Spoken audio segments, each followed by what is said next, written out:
Ladies and gentlemen, welcome to the Ariel Helwani Show! Back in your life on this Tuesday, May 6th, 2025. Hello again, everyone. I sure hope you're doing well. You know why? Do you know why I hope you're doing well as I can't tuck my chair in? Because I'm doing fantastic, my friends. Oh my God, you know yourself, I'm doing so fantastic. You have no idea. There is nothing like the day after a massive playoff win. And that goes, of course, to my Buffalo Bills, but they're not in the picture right now. We're talking about what transpired yesterday evening in Boston, in Beantown. Oh my God, I am still flying high. I couldn't go to sleep. I just kept watching the highlights over and over and over and over and over again. I had to pick up my son at halftime from soccer. He had soccer practice at 7 o'clock. It went till 8:30. Had to pick him up. First thing he asks me, this is my older son, says, are the Knicks winning? I say, no. Not only are they not winning, they're losing by 16. You know, after kind of hanging in there for the first half. In fact, we left here late yesterday. I called my middle son to give me the play-by-play for the entire first quarter. I have to say, he did a pretty good job. He was like a young Mike Breen. He didn't have a bang. He had a got it. He would say, like, Deuce McBride 3, got it. And it was just a joy. Like, these things are memories, are moments that I'll never forget. Sharing this with them. That's what I told Kat when I met him on Friday. Thank you for giving me these experiences, these memories with my boys. Knicks could be the worst team in the league. I wouldn't have it. Anyway, get back from picking him up. I sit down. It's 75-55 for the Celtics. Oh, my God. And then what happens? Never underestimate the heart of a New York Knickerbocker. They chip away. And all of a sudden, we're tied with seconds remaining, 5.5. Then they foul, 5.0. Brunson misses. Gimme. We go to overtime. And in the history of the NBA, my friends, in the history of the NBA, no team has been down 15 at the half and won in overtime. In the history of the NBA playoffs, it's never happened before. 79 years. Look at OG. Slamming on that Jason Tatum's head. I was going to say something else. Look at Mikal Bridges. That steal alone worth 37 picks, if you ask me. Not to mention the corner three. Look at the boys on PJ Tucker's birthday. The vibes are high. And look, as the great Sean McDermott says, humble and hungry. All right, it's just one win. It's just game one. But we're in it, my friends. Everyone who said we're going to get so that's why the vibes are so high. And wouldn't you know it, I find out today that not only am I going to be in the best of moods, but the greatest trophy in all of sports, yes, I said it, way better than the Super Bowl trophy, the Lombardi, way better than the Stanley Cup, yes, I said it, way better than the World Series trophy, which is not a bad one with the flags, way better than the Champions League, better than the World Cup, the greatest trophy in all of sports. And I say this not because he is in the building. I would have said this anytime. The Larry O'Brien Trophy, going to be joining us in studio on May 6, 2025. Do you guys know that on May 8th, 1970, anniversary, 2 days from now, that's the 55th anniversary, the New York Knicks became champion for the first time. Are the stars aligning? Larry O'Brien wasn't even born 1970. He was actually born in 1977 and then became the Larry OB Trophy in 1984. I'll tell you all about that when it's in studio, but I just can't wait. This is a big day. This is a big deal. This is a big freaking deal. And not only that, a tremendous three-pack of guests. And not only that, you know we like to play two on Tuesdays. Later today on the Ariel Helwani Show on the DAZN Boxing channel, we will have Conor Benn joining Ade and I. That's going to be tremendous. 5 o'clock Eastern, 10 p.m. in the UK. The great Conor Benn, the destroyer, coming off that thrilling, unbelievable fight against Chris Eubank Jr. a little over a week ago. He'll join us. Who's joining us on today's program? Well, we have another classic for all of you. Yes, she is in fact going to finally join us. She has given me her word. Our old friend. Old friends never die. Julianna Peña is going to join us. The Venezuelan vixen, the reigning defending UFC women's bantamweight champion who defends her title on the 7th of June across the river in Newark at the Peru, at the Rock against Kayla Harrison. One of my most anticipated fights of the year. She joins us. Prior to that, in his first interview since Saturday, Bo Nickal, who has been the talk of the MMA world coming off his loss to Reinier de Ridder. Reinier de Ridder. Why do I always screw that up? RDR. He's going to join us to talk about everything that's happened, what went wrong, all that and more. Very, very appreciative that he's joining us. And in about 10 minutes' time, the pride of Nottingham himself, Mr. Leigh Wood, who's returning for the first time in almost 2 years, fighting back home in Nottingham against the streaking Anthony Cacace, fellow Forest fan, coming off a tough draw yesterday against Crystal Palace. He will join us to set the table for Saturday. Yeah, look at that. I said a 3-pack. It should be a 4-pack. Larry O'Brien. Can't wait. I'm so hyped. 1-pack and then the 3-pack. Yeah, that too. I cannot wait. I saw this earlier this morning.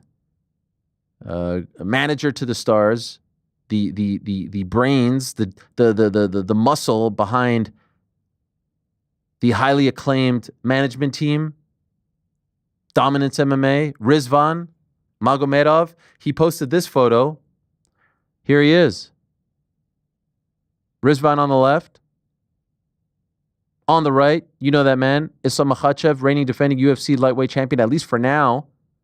On the right and in the middle, with the cool shades, is Hunter Campbell.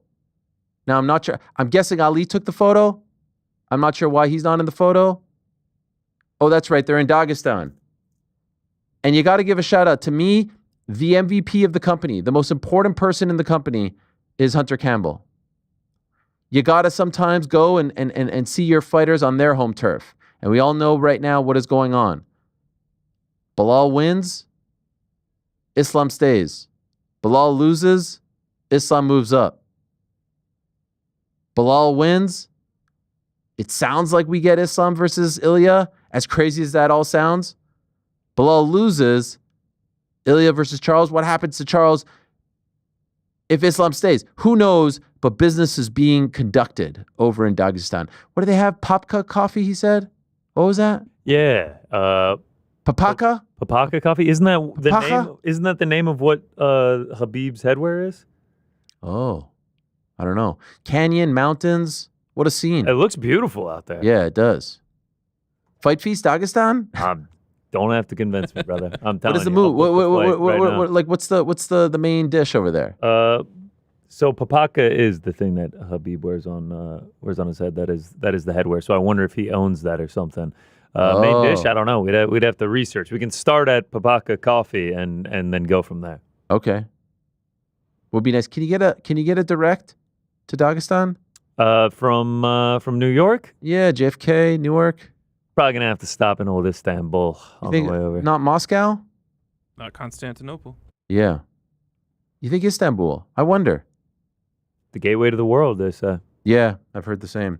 Anyway, things are happening. What do you guys think? This time next week, what are we talking about as far as International Fight Week is concerned? Islam versus Ilia Topuria in Las Vegas. Okay. Jack Della Maddalena, you're... no, I screwed that up. It's Ilia versus Charles. Oh! Jack Della Maddalena, you're welterweight champion. Wow! Okay, that's a curveball. You agree with this, Rick? No, he doesn't. We're going to be talking about Islam versus Ilya International Fight. Hey, that's going to be a big week for us. So we announced on Friday, we're going to be at Fanatics Fest on Friday, June 20th. We're going to be doing a special show talking about some big guests joining us. Fanatics Fest is a great deal. It's over at the Jacob Javits Center. Javits, yeah. My wife has actually had a bunch of trade shows there. One time I was helping her out. I was pushing like a one of those like trolley things with a bunch of boxes. And I was for some reason wearing Birkenstocks. I don't usually do this with sandals. Oh no, with socks. Excuse me, sandals with socks. You know, maybe that was karma coming back to bite me in the butt. And my toe hit the wheel, and I swear the big toenail came right off. Ooh, man, it's awful. I've had that happen. I said I'm never going back to Jacob Javits unless they invite us to do a show there. And so here we are. I went to Comic-Con. It was lovely. I had no toenails coming off. Wow, you went to Comic-Con? Yeah. I thought it was only San Diego. Yeah. No, there's a New York one. The New York Comic-Con. Dragon Oh, I'm Con? sorry, Frank. Yeah, Are we tearing out the Comic-Cons? It's not a real They Comic-Con? actually have like... It's not. Uh-huh. San Diego rights to is those the names. elite one. Wow. San Diego's the only The one. disrespect for both Comic-Con, New York In Comic-Con and the Jacob Javits Center will not be stood Phoenix for. had to change the name of their Comic-Con to Fan Fusion because San Diego came after them. Well, guess what? New York still maintains Comic-Con. So how about that? New York Comic-Con. Do you think Yeah, when New Hunter York was in Dagestan, they prepped like both the letters that Dana's going to read at the press conference after 315? Like, all right, well, he's going to read this one if Bilal wins. Yeah. He's going to read this one if JD. Do you think wins. they have 2 posters ready to go? Yes. Actually, yes, because like course. Two promos, they two need to posters. announce it. Yes. Yeah. Yes. Promos. It's crazy. The promo is going to be Dana White reading it at the day. Nah, they'll have a promo. First question. Yeah. Oh, but before we go, here's the gate. Here are the award winners. By the way, International Fight Week, which is happening in 48 days. So anyway, as I was saying, Fanatics Fest, June 20th. And then, as you know, the stars are aligning for us here. It looks like we might be doing some big things out in Las Vegas. So stay tuned for that, and that'll be the following week. So I'm looking forward to all of this. Now, when you speak of Dagestan, you think of bears, and wouldn't you know it, a very important member of our team, our one and only camera operator, and we don't say cameraman over here. We say camera op. That's the cool word. His name is Brad. He's an integral part of the team. Dare I say, an MVP, not the MVP, because we have many MVPs, but part of the fabric of the team, if you will, the DNA. He apparently, I just learned this today, has a beehive in his backyard, and he was met by some bears. Look at these guys. The bears took over the beehive. What is happening here, Brad? Lots of trouble. You see what it's happened. This is crazy. This is your house? That's my front yard, yeah. This is your front yard? And that hive in particular is named Ethel. Oh my After gosh. Ethel from. Now is each one a hive? Is that called they're 3 each- hives? That's right. Okay, so they all have different names? Fred is the one closest. Ricky is in the middle, and then Ethel's on the end. Is this from I Love Lucy or something? That's right. That's my wife's favorite show. So Wow. we had a hive last year named Lucy, but she didn't make it through the winter. So what is going on? How big? These are massive. Are these black bears? Yes, sir. Yo, what the hell? Is that a third one over there? I believe it's just 2. Okay. Oh my gosh. That And one's so smaller than the other one. look How at this guy. stereotypical of them to go for the honey. Is this what trying to hide? Yeah. Oh, what's going on? This guy's going to town here. I mean, you got to get that honey one way or the other. I mean, the ratchet strap puts up a good fight, but Does he? Oh, look at this. Jesus. What are you in? And by the way, is he not afraid of getting stung? oh, he's getting lit up right now. And he doesn't care? Does not care. Yo, that's hard. Look at this guy. He's like, give me that damn honey. This is. Are you freaking out? Are you watching this live? No, I was actually out of town at the time. My wife was. You think they planned it, Brad? Yeah, it must have been They waited for you to leave? Is she freaking out?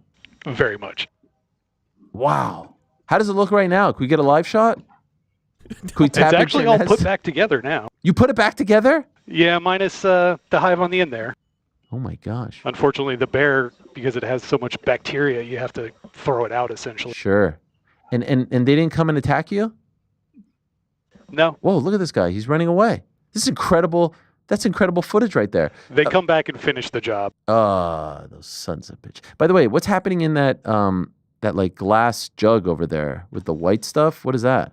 That's like Yeah. food for them. It's That's like sugar water. That's food for the the bees, not the bears. Correct. What do you do now, like moving forward? How do you stop them from coming? We've put up an electric fence now. Oh, geez. So they're gonna come there and get electrocuted?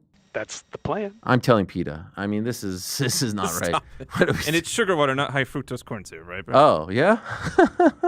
It look- 100 men or that bear? Exactly. Yo, it looks like pina colada, to be honest. It smells really nice. What's on your mind, Ariel? If you like Tuesday pina colada, I like a nice virgin pina colada. I don't like that alcoholic types that you like, Frank. But that is cool. Well, I'm happy no one got seriously hurt other than the bear. How many bee stings do you think you got? Hundreds, if not thousands. Wow. And what kind of bees? Those are Italian honeybees. Wow. How exotic. One time I was in, my mom said to my brother and I, we were about 10 years old. She said, hey guys, come to the back. Let's blow some bubbles. And so we went to blow some bubbles and we didn't know, unbeknownst to us, we were blowing bubbles directly into a beehive. And then we got swarmed by the bees. We got attacked by all the bees. We ran to the other side of the house, to the front of the house. and I was ringing the doorbell like crazy, and my dad was walking over and didn't realize that we were being attacked by the bees and thought we were just kind of messing around. So he's just like walking and laughing.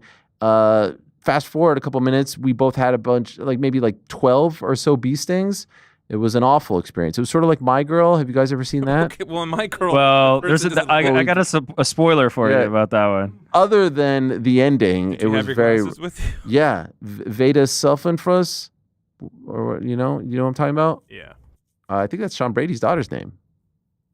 it's exciting. Inspired by the movie. Remember that when he told us that? Anyway, I'm glad to hear everything's okay. Dagestan Bears, it all reminded me of one and the same. That is incredible footage. Post it on X.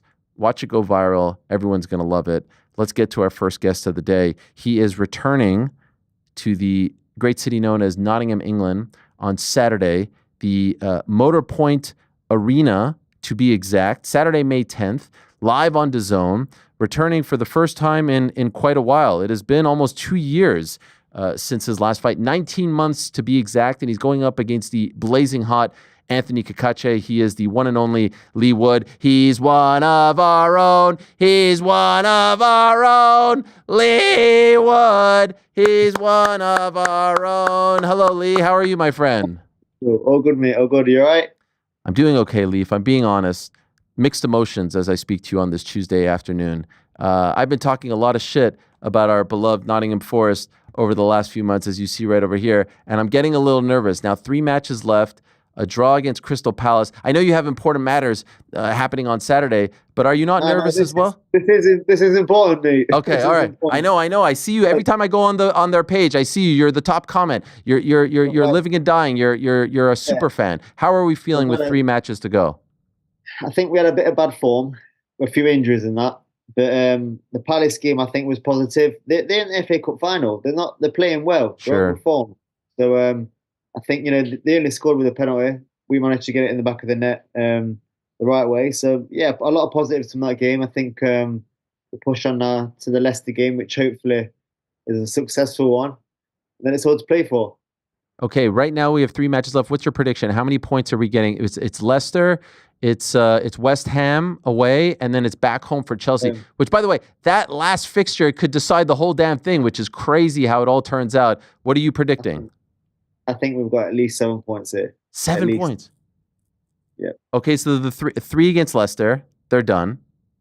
I think we'll get 3 against Leicester. I think we'll get a point at West Ham. Okay. I think wow, everything to play for. The last game of the season at home. Fans absolutely in awe and roaring them on. I think we'll get 3 points there in the season as well against Chelsea. You know what's the weird thing? And look at you there, holding court at the world famous City Ground. What a scene! And obviously, I'm going to ask you in a moment about fighting there. But you know what's crazy? If in fact, for whatever reason, they fall short, let's say they end up, I don't know, 6th, 7th. It's not going to get any worse than that.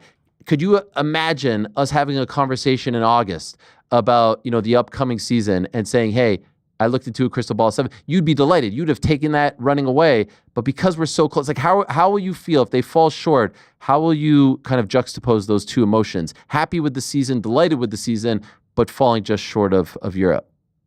Yeah, I think overall, I'll be happy. Whichever Europe we get, whether that's Europa League or whatever. But to be in that spot, to be in that top 5 for so long, it does hurt a little bit. But you've got to step back in hindsight. We've been battling relegation before that 2 seasons. So I think in hindsight, mate, that's progression. And that's what we want per year, a bit of progression every year. And we've got that more so. What about these reports that City's going after MGW? What do you think of this? I've seen that. Obviously, we don't want to lose him. But if we do lose him, it will be for a substantial amount of money which we can build our squad with. So it's bittersweet, but I like him to stay. I like him as a player. I like him as a person, as a sound guy. And he's performed time and time again. He always shows up. So I'd like to keep him, but I don't run the football club. Yeah, no, I understand. And always rumors about Murillo leaving. And they're going to come after Elanga and Callum Hudson-Odoi. I'd love for them to run it back. What a joy it has been. And I would love for you to get an opportunity to fight there as well. And so are we at all any closer? I know there's Saturday in the arena, and I know you've talked about the end being near, so to speak, for the career. I see people fighting in crappy stadiums. We saw Eubank and Ben in some crappy stadium. We see fights happening at Sellers Park. Why can't you fight at the world famous City Ground? I don't understand it. There's been a few shows, arena shows, football grounds. I need a little bit of luck, mate. I think I missed the window with the Warrington fight because of the time. Well, it's no one's fault, by the way. It's not the club. Wasn't my last promoter's fault, you know. I just need a little bit of luck, and I didn't get that. I beat my biggest domestic rival before the right time for the fight at the City Ground, so that ship sailed. This fight, right time, probably wrong opponent, wouldn't really feel the ground. Although I'm confident I could do it on my own, but Yeah. you know, to convince a lot of people. But I'm not going to say it's never going to happen, but I need a little bit of luck, and then we'll go from there. I'm taking it fight by fight. It's not so much my performance and my age; it's more what does it cost to get that win? How many punches do I take to get that win? I'm just a little bit cautious of taking too much punishment or taking too many shots.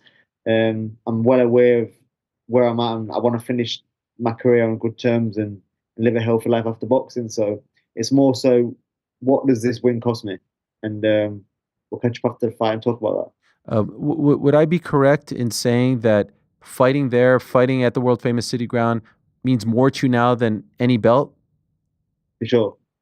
That's wild. That's great. We got to figure this out. This has to happen. There's been lesser sure. fights, like the one last summer at Selhurst Park. That wasn't a big time fight. With all due respect, Chris Billum Smith against Richard Riakbar. You're a much bigger deal. Yeah, I've had meetings, but it was like they said like we don't want to walk out to the City Ground, wait all this time and it be unfulfilling, like not being what I expected to be. We want it to be packed and needs to be the right opponent for that. And I agree with them. So we'll see. You know, we'll take it fight by fight. Never say never. But I do need a little bit of luck. But you know, it could happen. Why have you not fought in 19 months? So not many people know this, but I want to go into too much detail. I got a really bad injury, illness injury, and then I had some really bad politics. Couldn't get the fight I wanted, and then we look at the rematch of Warrington, then he fought Cacace, then this wasn't the right fight for me anywhere else, and I had to pretty much wait for the winner. And then obviously they boxed quite regular, so I couldn't push them back into the ring quick. That leaves us to current day, May, fighting the winner. I'm so excited to get back in there, mate. I've waited so long, and I've been through so much. I just want to go out there and show what I can do. Were the injuries ever severe enough to where you thought you might not come back? There was more frustrating, mate. It was more frustrating more than anything. It was one injury after another. And then when I pretty much got better, I tried to walk before I could run, and then I kept getting niggles. So I had to proper do nothing and rest, and then slowly build in. It was a long process, but don't want to moan because there's always worse things going on for other people. I'm just buzzing to be back in the gym, 100% healthy, and I have my fight announced and lined up, and we're nearly there. In the midst of all that, you also signed with Queensberry. Why did you choose to go in that direction? Again, just I wasn't getting what I wanted to get. I felt like we had an agreement, and then I got injured, and then went back to the table, and it changed, and I wasn't happy with it. And then I looked at the roster. Obviously, Warrington got beaten. I'm not going to fight the loser because I don't think it was enough in the fight. So I wanted to challenge myself and the person that beat him. And he also beat Cordino, so he was on a really good run. Obviously, at the weight above. It just made sense to me. It was either that or going across the pond, and it was hard to do with promoters. I've got a big value in this country, you know, filling the arena, possibly even filling the stadium. So it was always going to be a fight for me at home because my fans, for one, and the revenue that I generate. And so this fight is happening at super featherweight. He is the IBO super featherweight champion, Anthony Cacace, who, as you just said, has been on a nice little run, certainly the best of his career. Your feelings on moving up, are you doing so because of Cacace, or for the rest of your career now, are you going to be fighting at super featherweight? Yeah, for the remainder of my career, mate. When I boxed Warrington before the fight, we had an agreement in the contract where after this fight, you know, I'm vacating. That was in writing. I couldn't make that weight anymore. To be honest, mate, I struggled to make the weight for the Warrington fight, and it I had to really bite down, to be honest. That fight was hard to make. I got cold soft to make weight, and I didn't feel great, but never moaned about it. Kept bit down and got through it. Got the win. And now I've got a little bit of breathing space at super featherweight. People like come up to me and say, "Oh, you've moved up a weight." Well, technically, yeah, but I've still got to come down a long way, but not as far as featherweight. Right. So, yeah, I've got a bit more breathing space. I call it. Because of the layoff, even though you're getting 4 extra pounds, I'd imagine you got a little bigger just because you haven't had to cut weight for 19 months, right? So how has this cut gone so far? Yeah, I'm extremely disciplined. So even when I say, I've been out the ring, I haven't been out the gym. Even with an elbow injury, I'm running, I'm shadowboxing with one arm. With a knee injury, I'm in the gym and I'm shadowboxing on the spot. I came into the gym like limping on crutches once, and Ben was looking at me like, what the hell?" But and that's just the discipline and my mindset. And I always look at a reason to do something than a reason not to. Everyone picks something up and I can't train because of this. Well, I can still do this. Well, I can still do that. Well, I can still do that. And that's how I am. And that's probably why I've had my best success towards the tail end of my career, because of my lifestyle and the way that I live. And like I said, it's going to pay dividends this long layoff. For most people, probably want to train and sat around doing not much. But I've been in the gym. I've been consistent. I've been getting better. I've been getting stronger. I've been working since probably last October towards Anthony Cacace. Identifying everything I need to do and the moments I need to hit, and I know him extremely well, and I'm confident going out there on Saturday night and putting it together.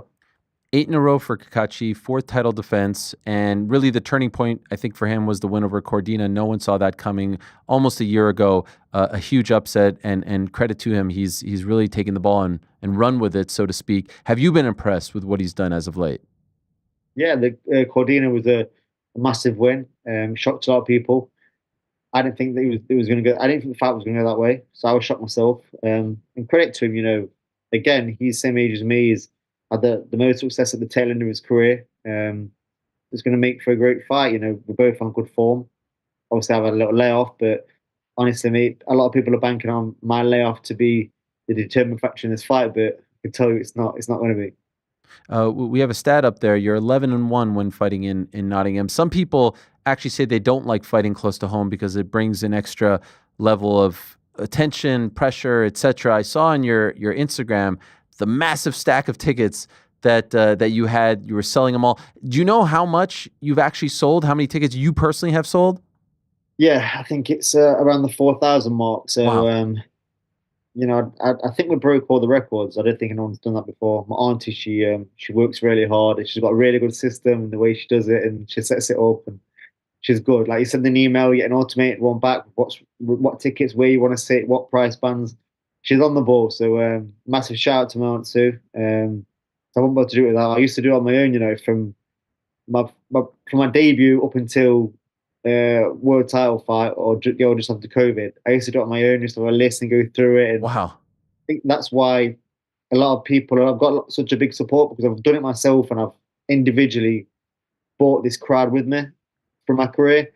Everyone that we've sold tickets to either knows me through someone, or is a friend of a friend, or a friend of family, or family's friends of friends. So we've got a great network, great support network, and that's why it's going to be so loud and passionate on Saturday night. Is it in fact true that you're saying you have approximately 12 months left? Possibly, yeah. Like I said, it's not so much my ability or my performance or my age. It's more punishment, taking shots. I don't want to take too many shots. Everything comes at a price. The Conlan fight came at a price. The Warrington fight came at a price. So we'll see what price this victory cost me. And we'll go from there. So you're cognizant of this. You're aware that you can't fight forever, and you don't want the fight game to necessarily beat you. Some people stick around a little bit too long, and it becomes uncomfortable to see them in that state.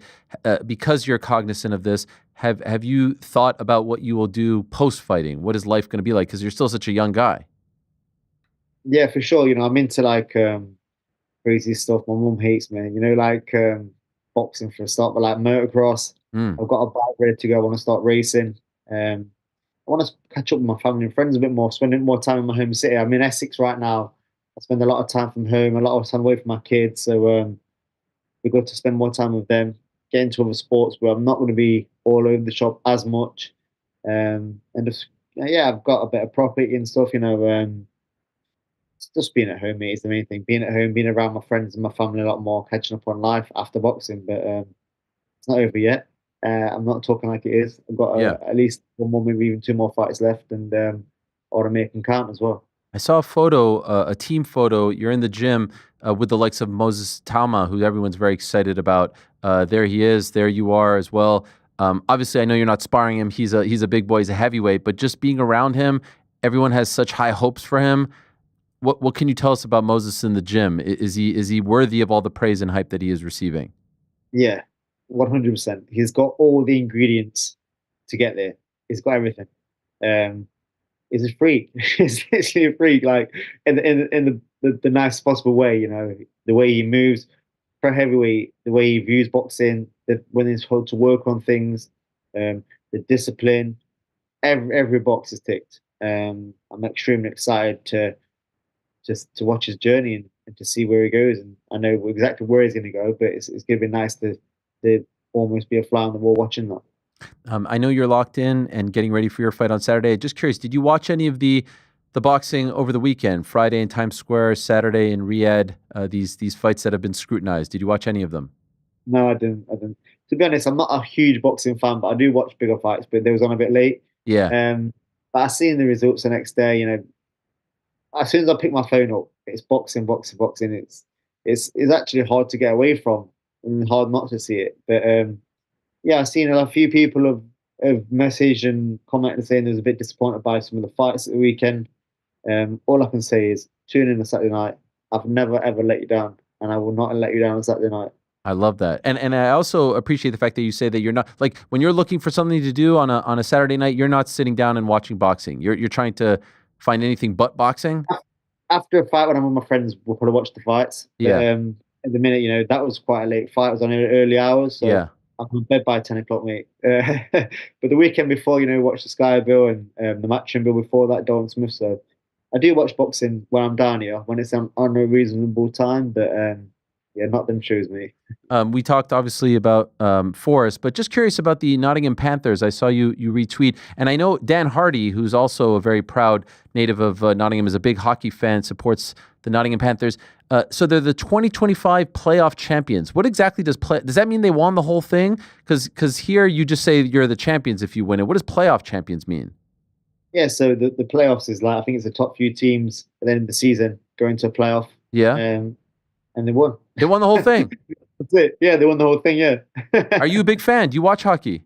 So my nan, she doesn't go anymore because she's really ill, but she used to support and even sponsor players at the Panthers. My uncle, I think, still sponsors players, so they used to go with season tickets. So Wow. I used to go with them here and there. And the old owner who passed away, Gary Moran, great guy. We got on really well, and he helped me and supported me for many years. He used to get me on the ice before people even knew who I was. I'd go on the ice and wave, and there'd be a few claps. And then season by season, won the British title and won the world title, and come back and I got a right reception. And that was pretty much down to Gary.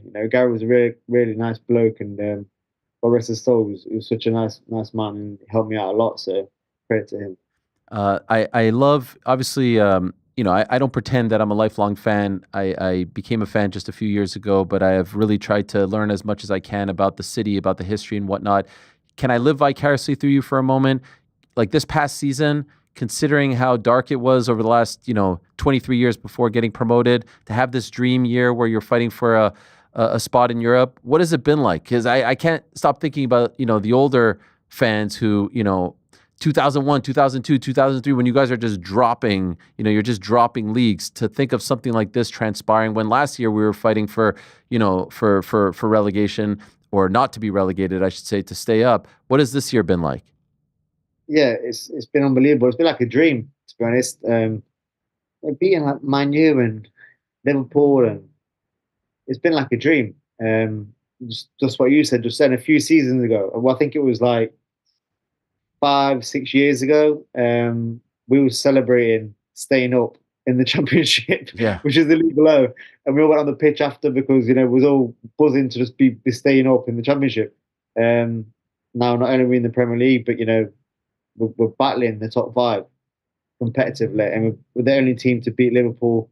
And they didn't take any points from us either. So an unbelievable year. But I do believe if we can just really have a big push this last 3 games, we can get something out of this league and get European spot, hopefully a Champions League spot. Looking forward to that. Most importantly for now, looking forward to your return. It's always fun watching you fight. Those scenes are amazing. The crowds are amazing. Everyone's buzzing. The atmosphere is tremendous. This Saturday, May 10th on DAZN. I can't wait for it. Motor Point Arena. There it is. Leigh Wood, Anthony Cacace for the IBO Super Featherweight title. Thank you so much for doing this, Leigh. All the best to you. Buzzing for it. Wish you the best of luck. Thank you, Ariel. And I'll talk to you soon, mate. Yes, sir. Also, yes. The game. When you want to come to the game, I'll sort you out. Let me know. That means the world. Thank you. I would love I that. will. Thank you so much, Leigh. Appreciate it. Anyway, There he is, Cheers, the bye. great Leigh Wood, the pride of Nottingham, flying that flag oh so very high. Some great fighters have come from Nottingham, of course. The great Dan Hardy, who I just mentioned, his parents are diehard fans, season ticket holders. Paul Semtex Daly, one of the all-time greats. And we joke about Flat Earth Froch, but we got to give credit where it's due. Really one of the best to ever, if not the best to ever hail from Nottingham. Not a big Forest guy. I think he jumped on the bandwagon, but not a big Forest guy. But that's okay. We still love and respect him anyway. So that's this Saturday, May 10th. And that's in the afternoon. So if you have DAZN, watch that. And then you can watch, of course, the big one in Montreal. Wow. Is this like my 2 hometowns coming together? My 2 hometowns coming together, Montreal and Nottingham on the same day. The eyes of the fight world transfixed on my 2 hometowns. Unbelievable. What are you saying, Frank? Did you push a mute button? I don't know. I heard you go mute for a second, and your hand left the desk. I got concerned. I'm Keep all. the hands above the desk. I'm very at all excited. times. There's a lot of We movement. got a lot of important tech under that desk. There's a lot of things happening. There's some wires bandying Go about. ahead and kick them about. Yeah, that's great. Tremendous stuff. In a bit, we're going to be joined by the great Bo Nickal. He'll join us at 2:30 to talk about what transpired and where he goes from here. And then we'll round out this particular show with Julianna Peña at 3. Like I said, 5 o'clock, Connor Ben going to join Ariel Helwani and I. And so I'm looking forward to that. In a matter of seconds, though, we're going to be joined by perhaps our most esteemed and prestigious guest yet in the history of this program. And I'm talking dating back 2009, MMA Hour. I'm talking 2018, Ariel Helwani's MMA show on ESPN. I'm talking about the return of the MMA Hour. I'm talking about the debut of the Ariel Helwani show. We have never had this type of... How about Yes. as shiny? Okay. As shiny. Yes. I mean, Paulo Costa with his shirt off sweating was pretty shiny. Yes. But in a matter of seconds, we are going to be joined by... I'm actually like a little bit at a loss for words, because this is a huge freaking deal. You all know that I'm a gigantic basketball fan. You all know that I'm a lifelong New York Knicks fan. You all know that the NBA is my favorite league. I've talked about All-Star Weekend being my favorite weekend.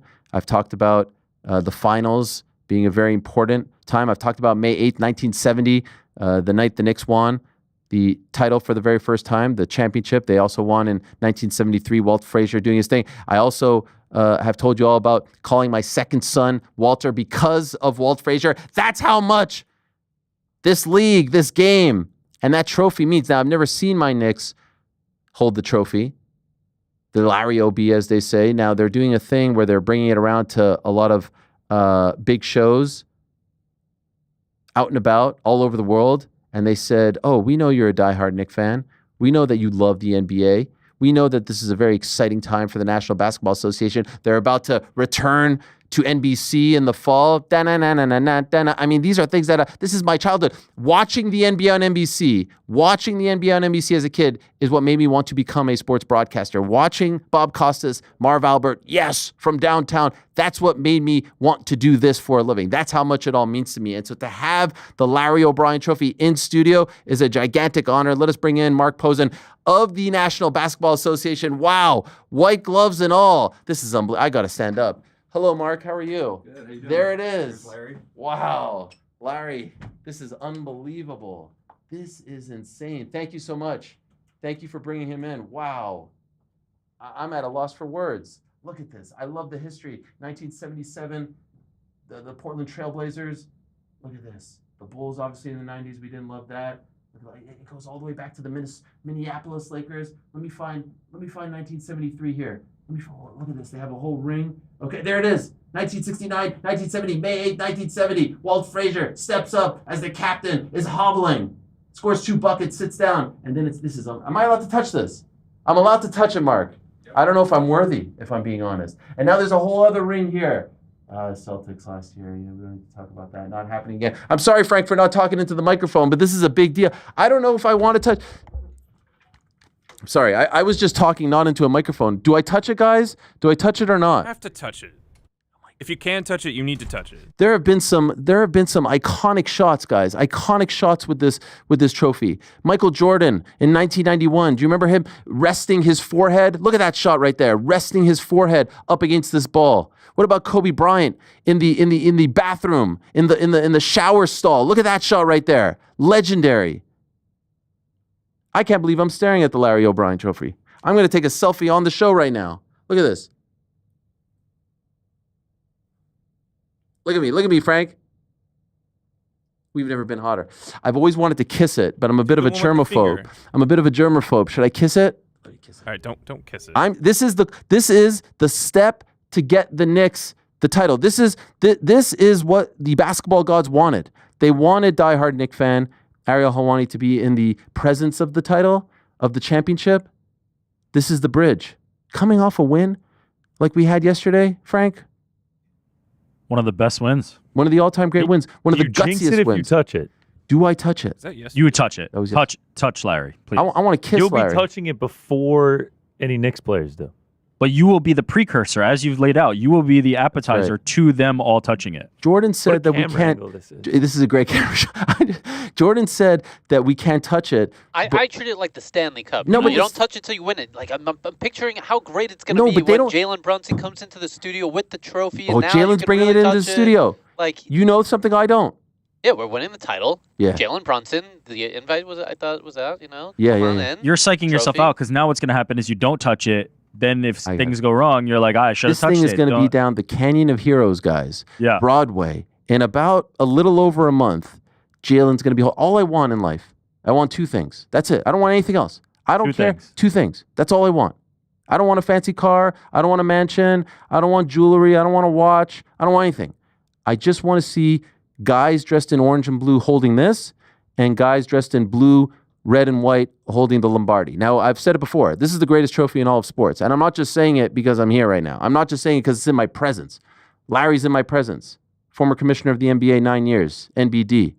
It was once the Walter Brown Trophy. Then they changed it in 1984. In 1977, it was introduced. Trailblazers win with Dr. Jack Ramsey. You guys remember that, right?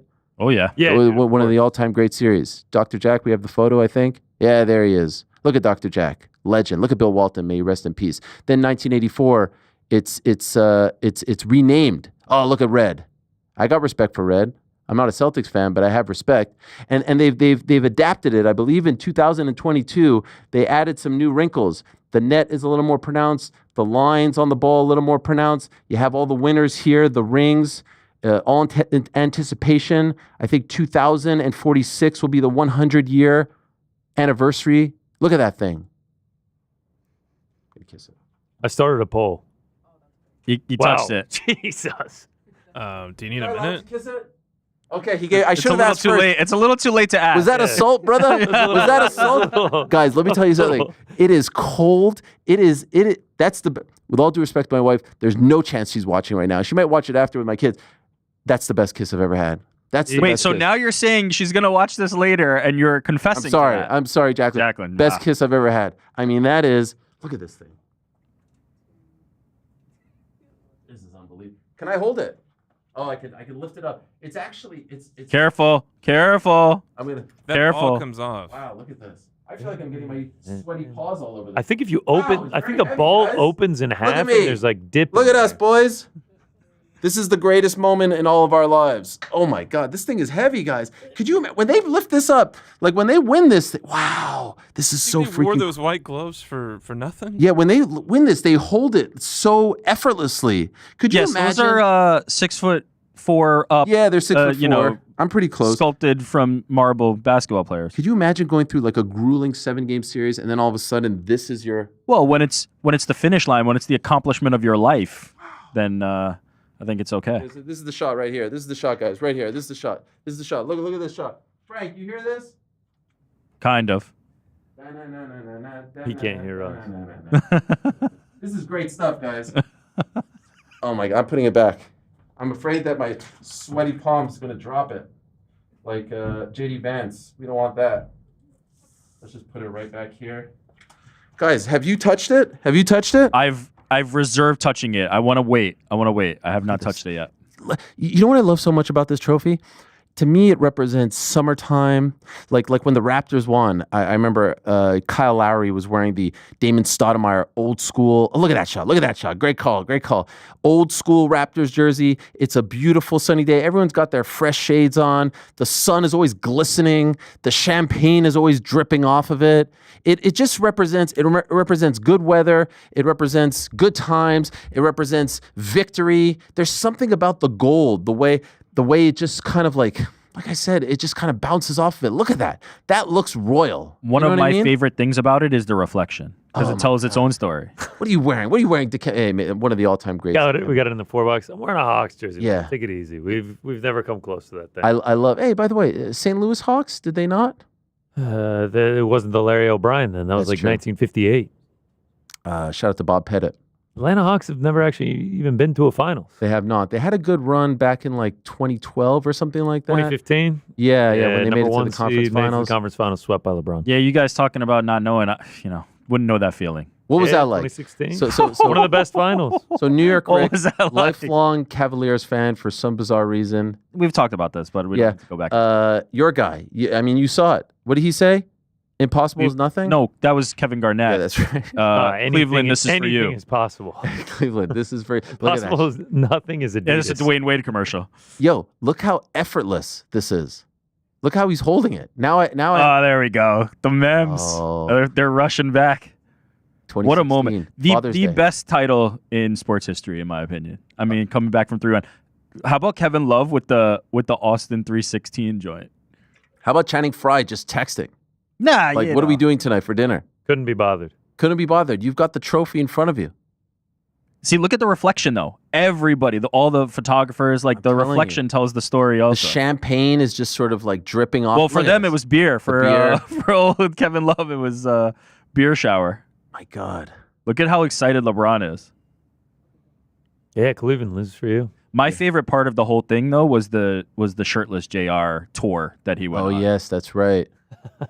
Look at that. Swish and Larry went on a tour together, and Swish had no shirt. It kind of blows my mind that this is the trophy. Yeah. This thing right here, this guy is going to be in the hands of Jalen and Josh and Kat and Tyler Kolek and Pacom Dadier in like a month and a half. This is going to go from Helwani. They're not going anywhere else. They said this is the apex. This is the high point. Aren't we keeping it? To the champ. Oh, could you imagine? I think we're keeping it. It's a nice little decorative item on the desk. Oh, what's that on the set? Oh, it's just a Larry O'Brien trophy. And then anytime someone comes in studio, we're like, hey, just move over there. Larry's sitting here. Don't block his. Don't block. And I got my '90s jersey on. Rick was supposed to have his on too, but I guess what he happened failed on the plans. Yeah, I don't know. I forgot it.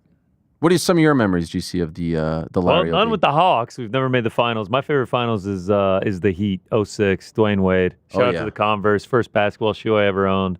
Shout out to the old school court with the Larry O.B. on the background of the logo.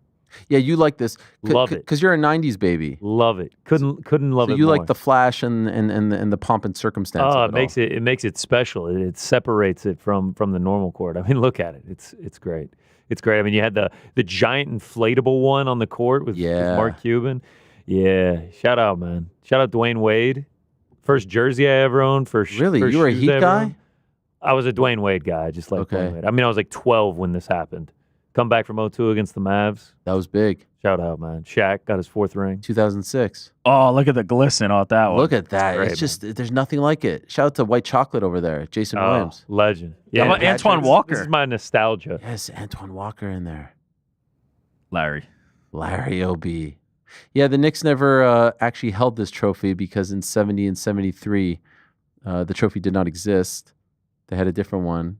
But these are my memories. Yeah, look how subdued the celebration is, right? Like this is it though. You're just hanging with the boys after. That's it.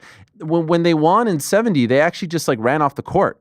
Is this the inspiration for the Islam, Habib, everybody in the hot tub? They're not in a hot tub here. They're just chilling. They're just post shower. I love just no trophy. Just no trophy. Cup of water. Just a cup of water. And this is 73 in Inglewood, the Great Western Forum.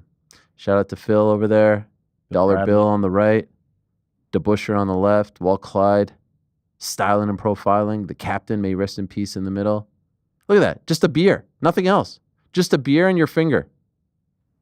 Number 1. What a time.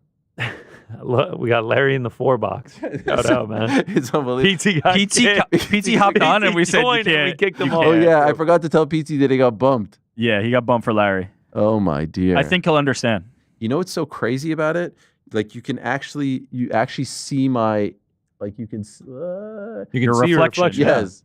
Yeah. It's crazy how that works. Yeah, isn't that crazy, Frank? Look at that. Oh, that's a good shot right there.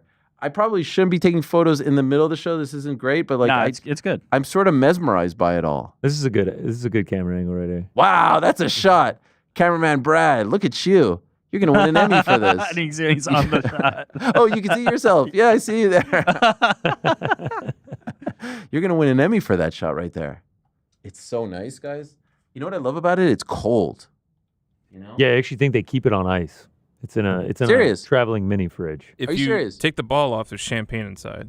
I thought there was dip. This This is the dip version. Yeah, it opens in the I also ranch. understand that they moved the ball forward to signify that the league is moving forward. Is that right? Oh, is Am I that right true? about that? I feel like I'm that's right more about of that. a, why is it leaning forward? And then someone's like, it's because we're looking forward to the future.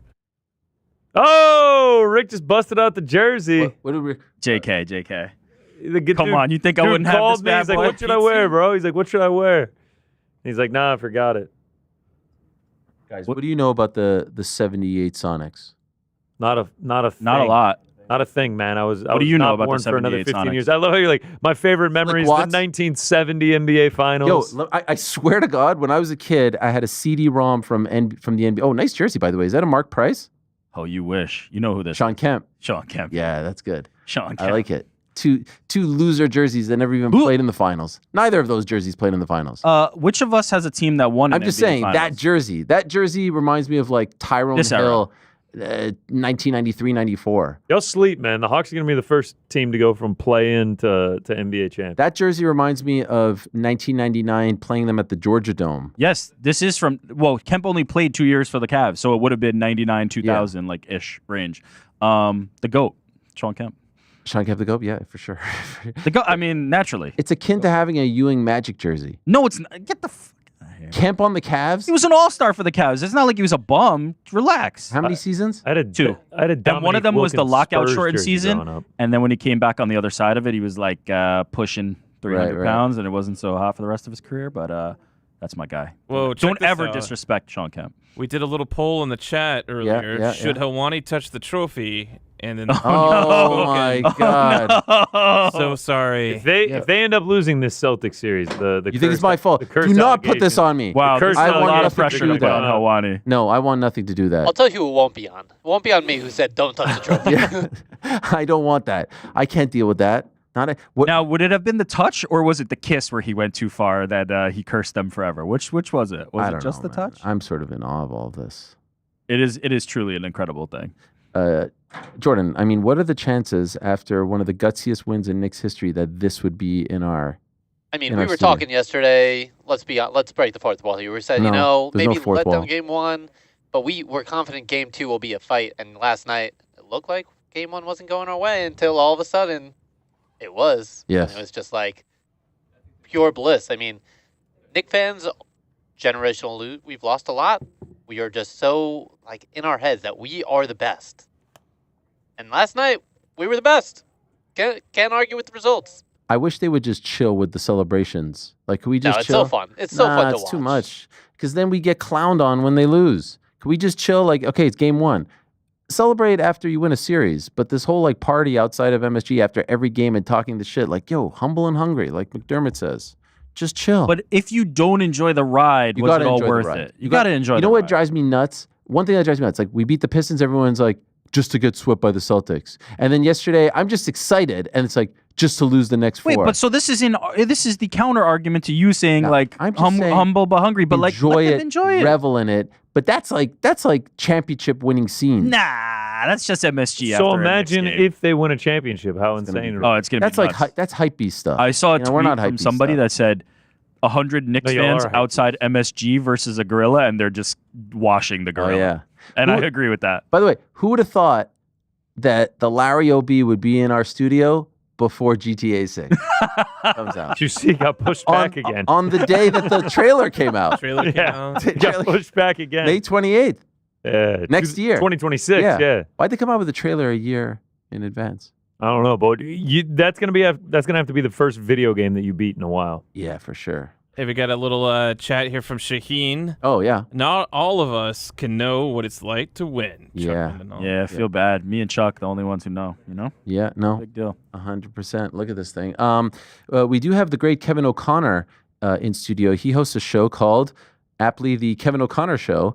It is part of the Yahoo Sports podcast network. He has done tremendous work for The Ringer and then came over a little after us, just like, I don't know, a month or so after we did. No truth to the rumor that, he was inspired by our move to Yahoo Sports. If I was Jalen, perhaps he's Josh Hart, in terms of like rebuilding the once proud franchise that is now an absolute beast and contender. Have you used the app? It's unbelievable. Anyway, he's going to join us in a matter of moments. I'll await your word to talk about this incredible moment and a little NBA playoff talk. Bo Nickal joining us at 2:30, Julianna Peña at 3 o'clock. A little something for everyone on this Tuesday, but I am truly in awe of having this great trophy. I've never touched any trophy in my life. Like, even as a kid, I never won anything. You touched and kissed the first. Kissed it. Yeah. Do you think should have it was had too Rick much? play someone in Papa Shot for it? Oh my God, he can have a whole tournament. It's beautiful. I never knew that the winners were on the base. I think that's new. I think that's a new addition to it. I dig it. It's a big thing in on the Stanley Cup. They have the winners and the players on the teams. I thought this was just just empty, but here we go. And you like the Larry O'Brien better than the Stanley Cup? Easy, even as a Canadian. Wow. Easy, not even close. It's gold. It glistens.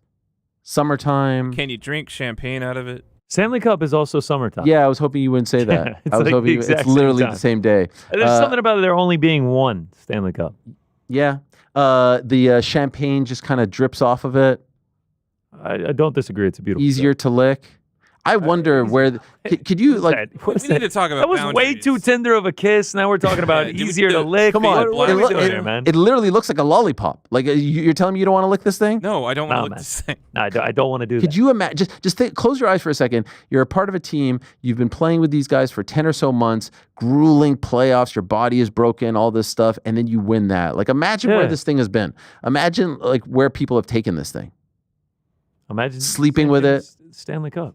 On the plane, those iconic shots of it sitting, like on a chair next to MJ, reading the newspaper. Amazing. Let's bring in Kevin O'Connor to talk about this great trophy and the big win yesterday. Is he here? Yeah, there he is. The great Kevin O'Connor of the Kevin O'Connor Show. Hello, my friend. Great to meet you. Please have a seat. Have you met my friend Larry? I did meet Larry earlier. I met Larry once before. Oh, nice flex. Beautiful, beautiful trophy. Are you surprised by the weight? I am surprised by the weight, if only because when I watch guys holding it on TV, they do it so effortlessly. I know these guys are like 6'4", 260 pounds, but I wasn't expecting it to be that heavy. Yeah, it is a bit heavy. It's like the person who brings in the trophy working with the NBA, this guy Mark. Yes. He's like, nobody's dropped it yet. Oh my gosh. Nobody's dropped it yet. The good thing is that it's welded together. Unlike the JD Vance drop with the college football trophy, right? I mean that's like cheap plastic. Yes, I know. Oh man, this is beautiful. When did you meet with it in the past? Last year they did another tour before Okay. last season as well, and got to hold it then. How do you feel about touching it? I don't think there's any problem with that. As far as I know, my sources say you've kissed it already. I've kissed it. I've touched it. I was a little bit apprehensive. Look at you right there. Okay, so you've touched it. Did you kiss it? Yeah, that was last year. I did not kiss You it. did. I saw MJ kiss. I mean, I just feel like it's the thing to do. It's very kissable. And what it is, I was saying it's very lickable as well. It looks like a big lollipop. It's cold. It's refreshing. It's chilled. We were talking yesterday. We're like, oh, we hear this is coming, and I know I'm a huge Knicks fan. Mm-hmm. It's after game 1. I'm so excited, but like if we get, if we lose, maybe Sure. This is crazy that it would come. Like we're a little delusional.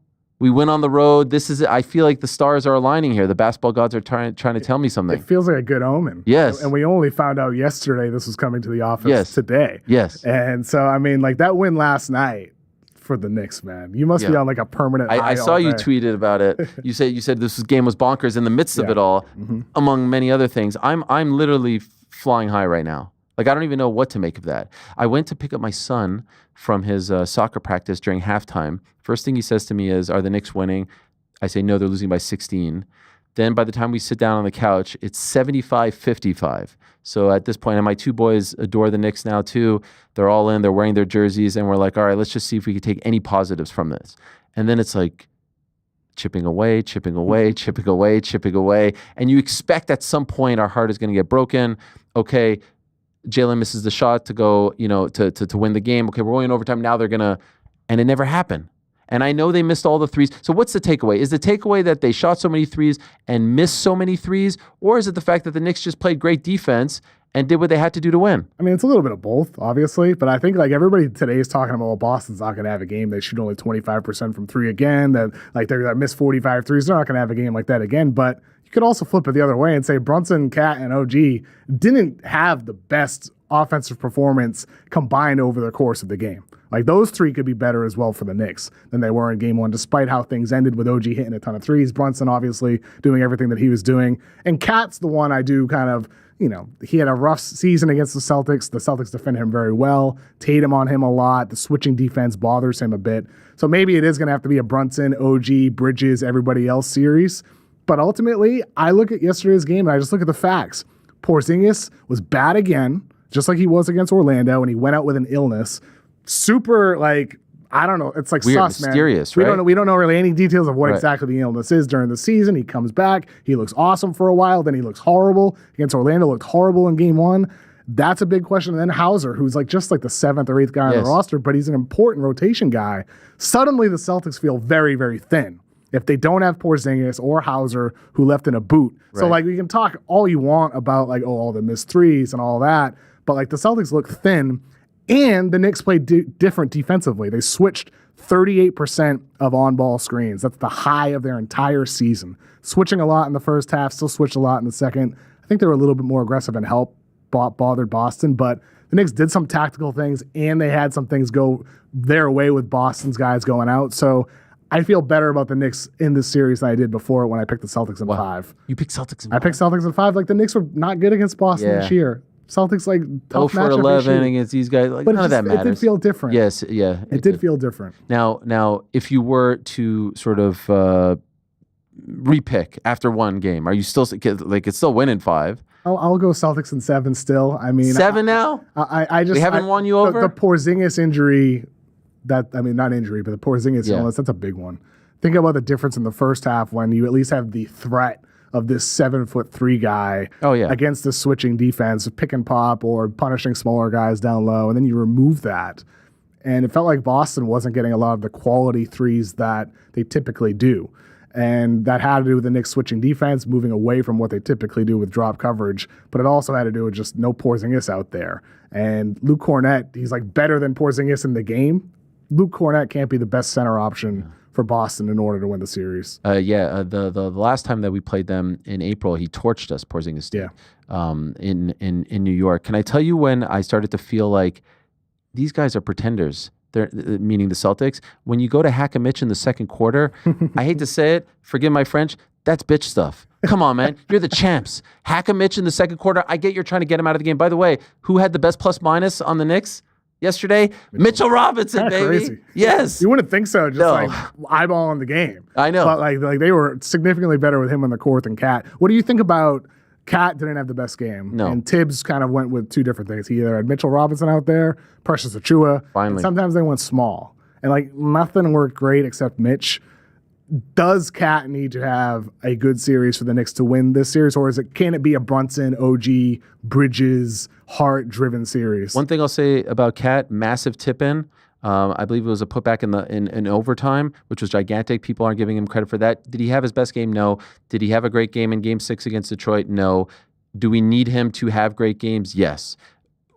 We made this trade to go up against Boston. We made the Bridges trade to go up against Boston, and Bridges was gigantic. Bridges earned his money. Yo, the money. He earned the picks. That steal like alone. 1/2. Yes. And by the way, I didn't realize the corner 3 hit the backboard. Did you notice that? He actually hit the top of the left side of the backboard. I don't even know because it went in so directly. It was such a beautiful swish. That snap was amazing. We need Cat. OG was phenomenal. He was just absolutely amazing. That one picture of him dunking over Tatum, what was absolutely beautiful. By the way, Cat didn't get credit. That pass to Brunson was beautiful. Oh, that was an awesome pass. That play, this is the dunk that I'm talking about. This is the photo right there. I mean, look at that thing. Crazy. OG has been amazing. And you know what? I thought Brunson was hitting that for sure off that Cat pass. It was beautiful. Man. It just felt like it was going to be the poetic ending. It was like a teardrop. And didn't you feel, okay, that doesn't go in? Celtics are winning in overtime. It just sort of feels like, I read a stat today, never before in the history of the NBA playoffs has a team been down 15 at the half and won in overtime. Wow. That's crazy. That's wild. Yes. All the games in NBA history, not one? Yes. That's crazy. In overtime, yes. Now, I'm not talking about a full fourth quarter comeback. You have to win the game in overtime. That's never happened before. And so historically, it always feels like that team is super down. We had our chance. The other guys are going to punch us in the mouth. I think the Celtics are tremendous. I think they're great. Tatum is amazing. The fact that they were settling was bizarre to me so much. Obviously, that's going to change. But you know what? Tibbs coached a great game, Is it going to change? Is it like Boston? Now you're giving me more hope. That's what they do. They just shoot a ton of threes. They play the numbers, and it's frustrating when it doesn't go, when they're not going in, but they continue doing what they're doing. Like that, I don't know if that's going to change. I don't think they're going to deviate away from the Missoula ball system. They're going to keep shooting threes because Tatum, he missed a lot of the types of shots in Game 1 that he made against Orlando because Orlando kind of showed the blueprint with their switching defense, with size, forcing Boston into some of these less than ideal 3-pointers that they want to take, but they still take them anyway. And the Knicks tried to do that again in Game 1, going away from what they normally do on defense. So I don't think Boston's going to move away from that, but they probably should. We see this time and time again in NBA history, going back to the 0-for-27 Rockets years ago, of course. Sometimes you need to take the mid-range.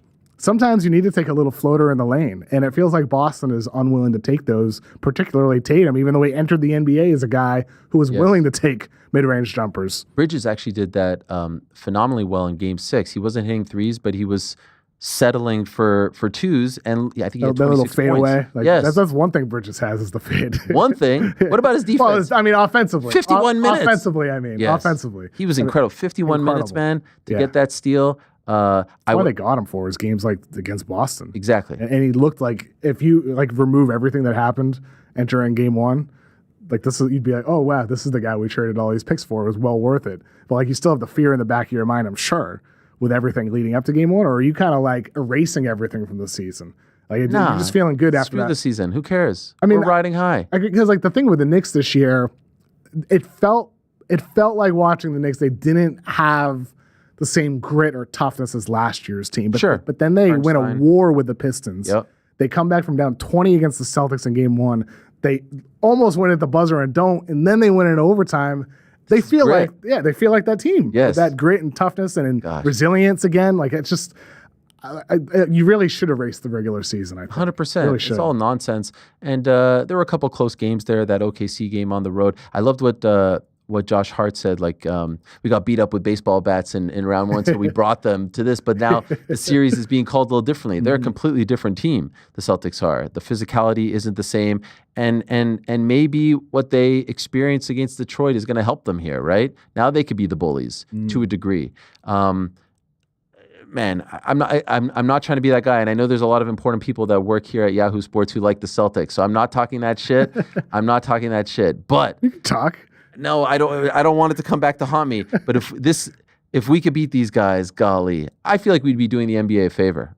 I feel like everyone wants. I feel like everyone's tired of the Celtics. All the threes, tired of just they're Missoula entitled. ball over They're and entitled. over. They act entitled. They're not a very likable team, if you ask me. Celtics fans say the same thing about Knicks fans. Look, we're gritty. We're hard hat wearing, lunch pail.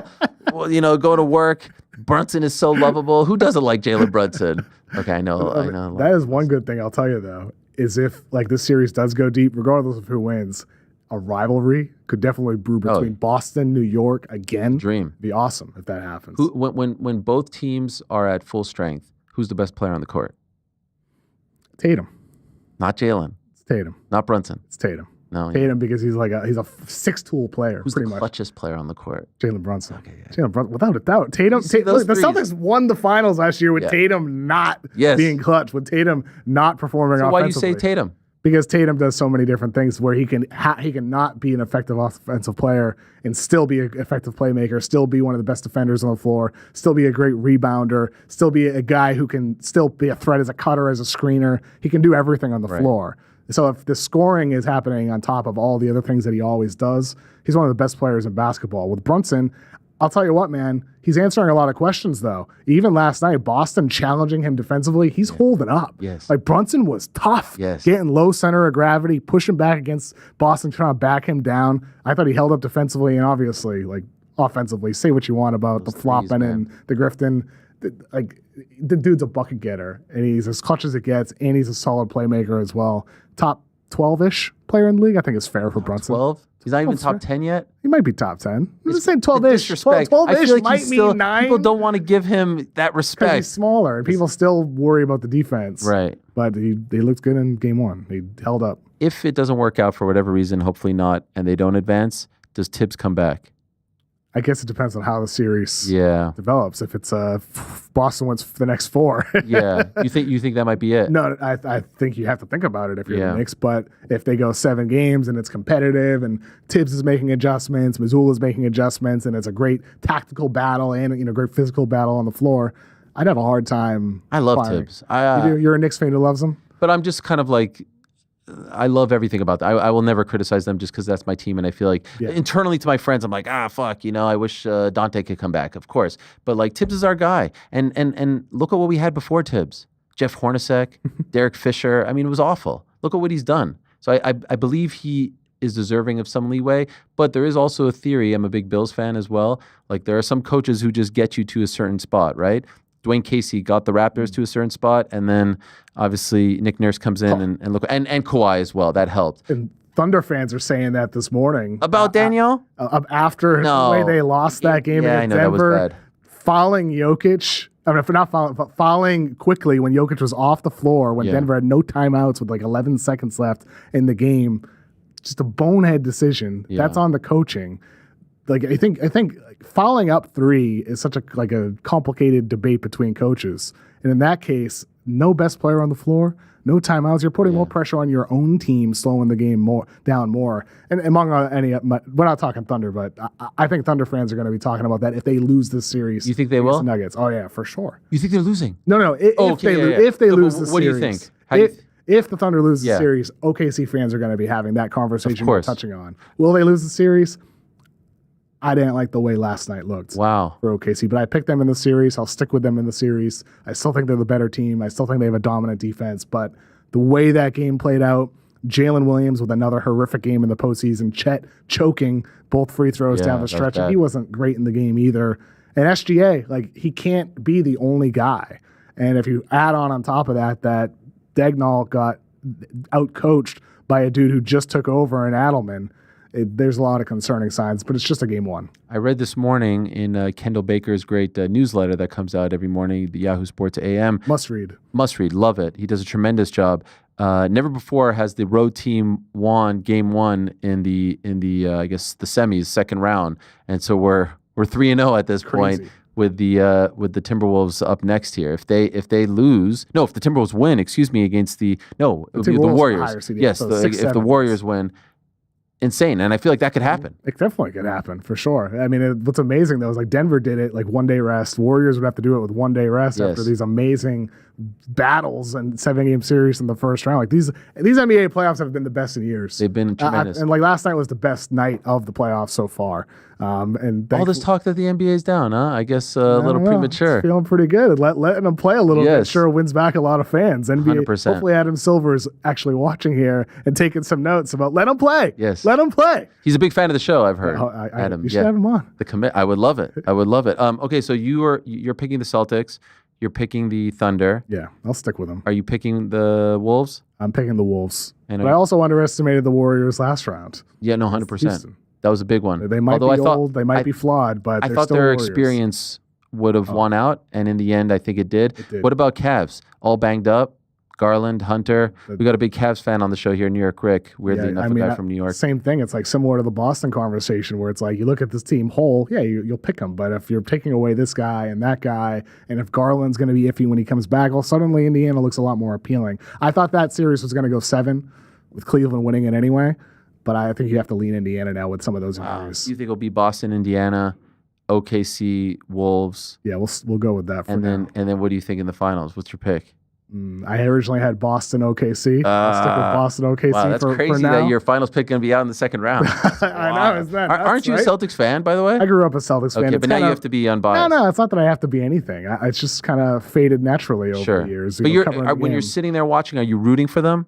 Not the way I did ever in the past. I hope it comes back. I want to feel the fandom like you do with the Knicks. I want to feel that again. And it's tough when you cover though, right? Yeah, but there's tons of fans of teams and sports media. So I think over time, now that I'm living in Boston again, I hope it comes back over the course of time because I want to feel that. Okay. I want to feel that again. I feel thought you joy. you wanted to shun it so that you can look at everything clear-headed. I think at one point, there's part of you that wants to not be perceived as like just this hardcore Boston Celtics fan, all that, working for Bill Simmons at the time. But it's not like I tried to get rid of it. It just kind of naturally happened as you get to know people working for different teams, watching different teams, not watching every Celtics game. I think living away from Massachusetts, not feeling like Knicks fans, New York sports fans, the reason why Boston sports fans and then butt heads is the rivalries, of course, but it's two super passionate fan bases. Philly, too, like these Northeast fan bases resonate and become a part of the fabric of your being. And so I think I felt that and lost that a little bit moving out to LA for 7 years on and off. But I hope it comes back. I miss being the fan of one team. I miss that. When this came in, I said there's some iconic shots ingrained in my brain. Jordan with his forehead on it. Oh, yeah. Kobe in the shower stall. Ariel kissing it. Kyle Lowry with the Damon Stoudemire jersey as a Canadian was pretty damn cool. For you, when you see this trophy, what do you think of? It's still Celtics. It's still Paul Pierce holding this and the Finals MVP trophy together after winning the 2008 championship. It's the trophy's not on the floor when it happened. It's the Gatorade shower that Doc Rivers got from Paul Pierce on the sideline. That game 6 in Boston against the Lakers is I still feel that Celtics fandom from my past. Golly. I still feel that, but that's definitely the moment I'll remember is Pierce after all those hard years in Boston, going from worst to best in the NBA, 07 to 08. That's one that I'll always have ingrained in my mind. So no McHale, no Larry Bird. I was born in 1990. Oh, you missed all of that. I missed all of that. That's crazy, man. I grew up with the bad years in Boston. Yeah, you grew up with one of my favorite Celtics was Dana Barros. Remember him? Yeah, of course. He was a great three-point shooter. Yeah. I always like Walter McCarty, Eric Williams, some of those. I liked those Celtics teams because they weren't threats. Yeah. So I was okay with them. Now I despise them. They were fun. Those are fun, good story playoff teams, but not true finals threats. But those are the Celtics teams I grew up with. The Kevin O'Connor Show, you're killing it. Sure. Twice a week? Twice a week, sometimes 3 times a week during the NBA playoffs. Okay. And we're doing a lot of draft stuff next week in the NBA Draft Combine in Chicago. So if you're a fan of non-playoff teams, we'll have a lot of coverage for those teams as well. That's getting bigger now, rivaling the NFLs in Indianapolis. Oh, for sure. You think Cooper's number 1, right? Oh, yeah, without a doubt. Without a doubt. I went to see him when they played Elite 8 in New Jersey. You like him? Man, he was free. He was a joy. He's such a big guy. His shoulders are so big. Huge. Yeah, I can't wait to see where he goes, but we could worry about that later. This is very exciting. It's great to have you in studio. Thank you very much. I hope everything's been going well for you here. Like I said, I feel like, I've said this on the show, Yahoo Sports, they remind me of the Knicks. We were a tremendous force. proud franchise, some, downtime, but now massive upswing. Maybe I'm Jalen, you're Josh. Like I came, and are you okay with that? I'm perfectly fine with it. You came like 4 months, 5 months before me. No, I think that was like literally a month. We're a team. Yes. Now we're a team. We're together. We're gritty. We're hardworking. We're trying to win. Yes. We love nothing more than winning. A Nickal and a cat. Yeah. I don't know who that is. Is there someone out there in free agent land? Maybe always going to target some more winners yes, for this team. But I feel like, the app is tremendous. I use it all the time. Look at us. I mean, this is a big deal. So beautiful. Thank you for coming in. Keep up the great work. Appreciate it. Likewise. Thank you, Larry, for coming in as well. It's been great having you here. We're going to take a quick break. We're going to be joined by Bo Nickal in a matter. Are you a fight fan, by the way? I watch it, but I'm not like hardcore thinking like about it. Like Bo Nickal, you have no idea. I'm not this hardcore. Guy Bo Nickal, Penn State, multiple-time national champion at Penn State. Yeah. Dan Hodge Trophy winner, which is essentially like the MVP of the wrestling season in NCAA. Penn State is like the powerhouse of wrestling. UFC fighter. Talked a big game, 7-0, got beat badly on Saturday. First loss. So now everyone's killing him. Fraud check. They're saying he got fraud check. So in 10 minutes, his first interview will be live on the show. So we'll see what kind of mood he's in. Oh, yeah. Yeah, so stay tuned for that. We'll take a quick break. Here's my conversation with Stone Cold Steve Austin from just last week, and we'll be back with Bo Nickal. Do not go anywhere. When you got the call that you were going back into the Hall of Fame, this time for a match, the first of its kind, what did you think? What was your reaction? Well, I knew it was a great match, no doubt. And I knew it as soon as it was going down because Chicago, Rosemount Horizon, one of my favorite buildings to work in, probably the favorite building for me to work in. And I love Bret Hart. And we just always had great chemistry from day one. And Triple H gave me the call, and I said, hey, man, we're thinking about doing this. And this is going to be the first match to go in. And, man, I have such a long list of great matches, in my mind that could have gone first. But this one obviously made sense. I think there's some great matches. This is one of the great matches, but just the historical impact that it had on the rest of the business after this match unfolded, where Bret would go on to become a heel. I would turn into an anti-hero babyface and, have the Austin run. And I couldn't have had that run without Bret. And so it was Vince's vision of what they could have done with superstar Billy Graham way back in the day when he was starting to being loved as a heel. And I don't think they knew what to do with him. Backlund beat him for the title, and Bob Backlund is a great champion and a great wrestler. But, superstar was never the same.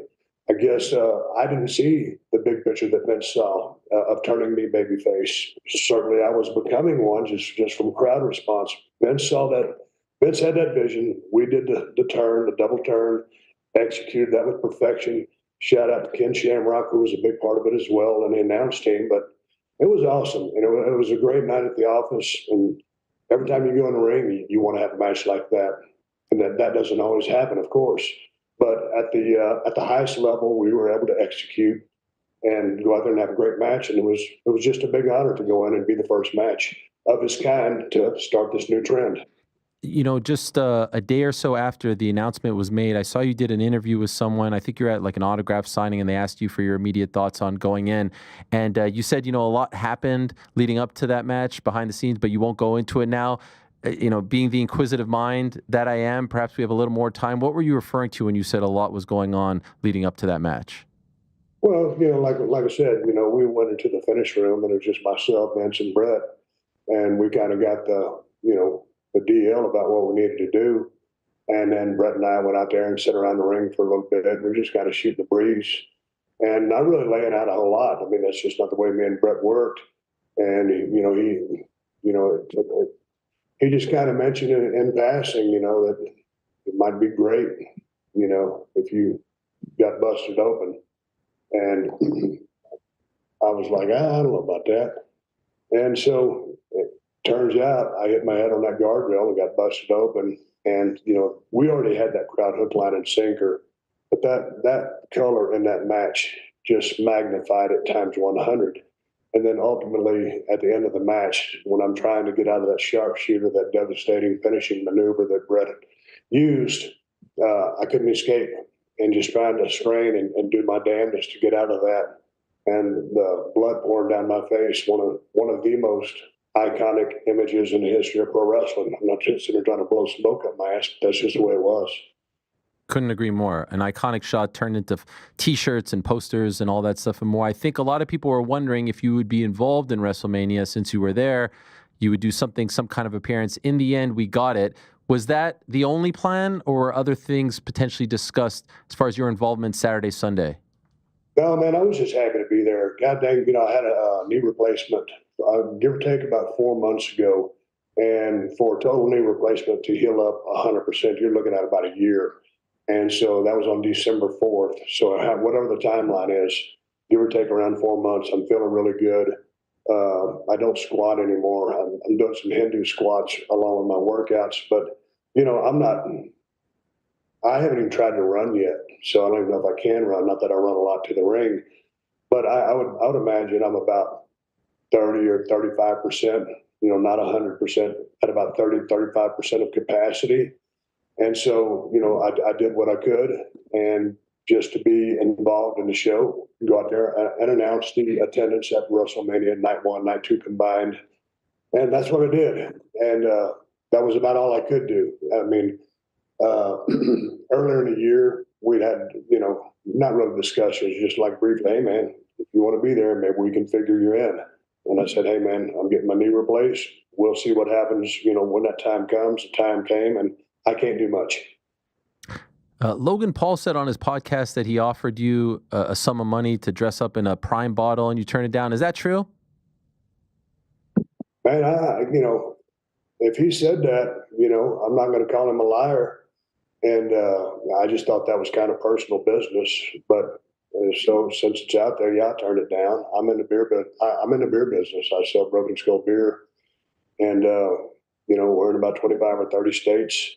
I don't know anything about his product. I don't know about the ingredients in it, if it's good, if it's bad, or whatever. So, it wasn't my thing. So, I turned it down just because I wasn't into it. And that's no disrespect to him or his product. I saw the reaction to that news coming out after he said it. And I think it was like 99.9% people saying, thank God he turned it down. I don't think a lot of people, with all due respect to him and his product, which I have no issues with, I don't think people wanted to see you dressed up in a Prime bottle. No, man, that's not my gimmick, And like I said, he's doing really well. Obviously he's hustling and he's going and getting it, and more power to him. It just it wasn't a great fit for Steve Austin. Could I ask? Obviously, I'd be remiss if I don't ask your perspective on the ATV riding.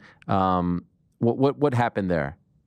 Oh, just different throttle setup than what I'm normally used to, and long story short, just different throttle system because I'm pretty damn handy on a 4-wheeler. Any sort of aftermath there to all of that? No, just I was embarrassed about it, and I think everybody's okay. But I mean, you go out there on the biggest night, in wrestling, and you end up like that. It's not the greatest day at the office. You go out there and you want to give people the best show that you can, and when you fall short of that, it's not great. Speaking of unannounced appearances or whatnot, I was there a couple of years ago in Texas when you and KO had the finale on night 1, and I always wondered about something. If it was always the plan for it to turn into what it turned into, why wasn't it promoted as such? Because it was promoted as the KO show, right?